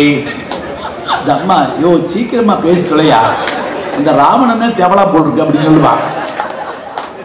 சுடுது கீழே, அந்த ராவணனே தேவலா போட்டிருக்கு. அந்த அம்மா என்கிட்ட கேட்டாங்க, அதில் எனக்கு ஒரு வமிச்சு எடுத்துறீங்களா, நம்ம பேச போய் இப்போ வர்றோம்னு சொல்லிட்டாலே ராஜசுவச்சனா பக்கத்து 2 வீடு தள்ளி இருந்தாங்க. இவங்க அஞ்சலி தேவி. ஏன் இப்போ பாருங்க, எல்லாத்தையும் 70 வயசுல தான் பார்க்க வேண்டியதாகி போச்சு. இருக்கட்டும். இப்போ எல்லாரும் உட்காந்து சந்தோஷமாக பேசிக்கிட்டு இருப்போம். அந்த அம்மா என்கிட்ட கேட்டாங்க, நான் நடித்த படத்தில் உங்களுக்கு பிடிச்ச படம் எதுன்னு கேட்டாங்க. நான் எல்லா படம் பிடிக்குமா, முதல் படம் நீங்கள் சிங்காரிங்கிற படத்தில் நடித்ததுன்னு எனக்கு பிடிக்கும். இதை காட்டிலும் நீங்கள் 100 பேர் 200 பேர் கொண்ட ஒரு நாட்டிய குழுவில் நடுவில் டான்ஸராக நிற்பீங்கல்ல, கல்பனாவை என்னமோ ஒரு ஹிந்தி படம் அது வரைக்கும் நான் பார்த்துருக்கேமான்னு சொன்னேன். அதெல்லாம் இருக்கட்டும், எனக்கு பிடிச்ச படம் இது.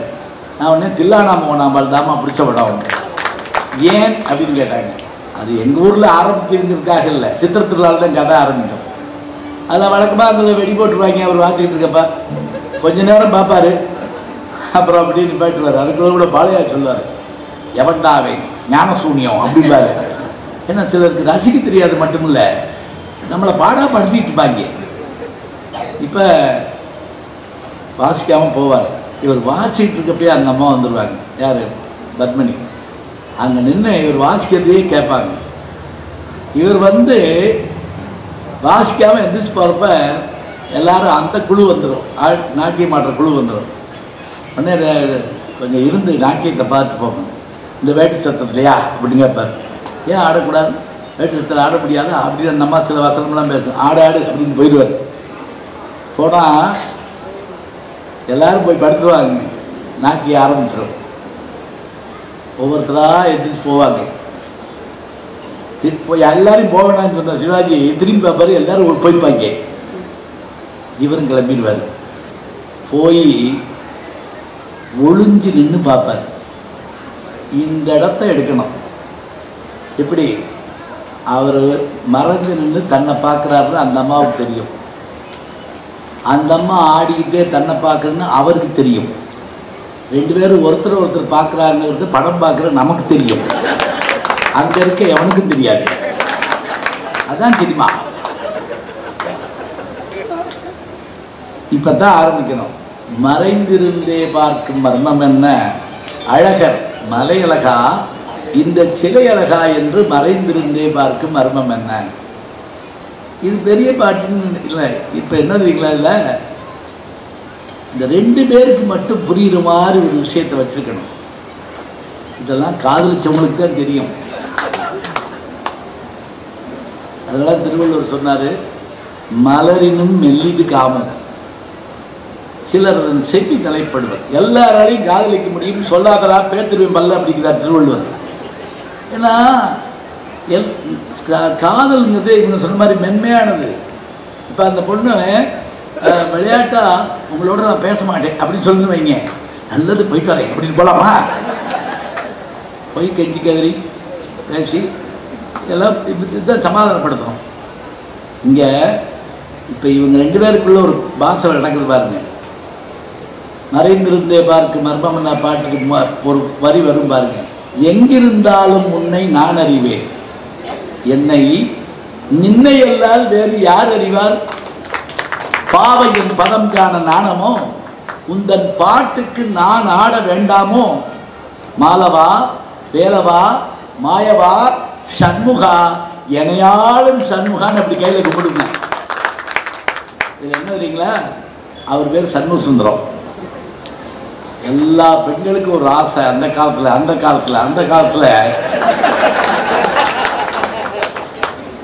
கணவருடைய பேரை சொல்லணும்னு ஆசை. பேரை சொல்லலாமா, கணவன் பேரை சொல்லலாமான்னு வரும்ல, சொல்லக்கூடாது ஆனால் சொல்லணும்னு ஆசையா இருக்கும்.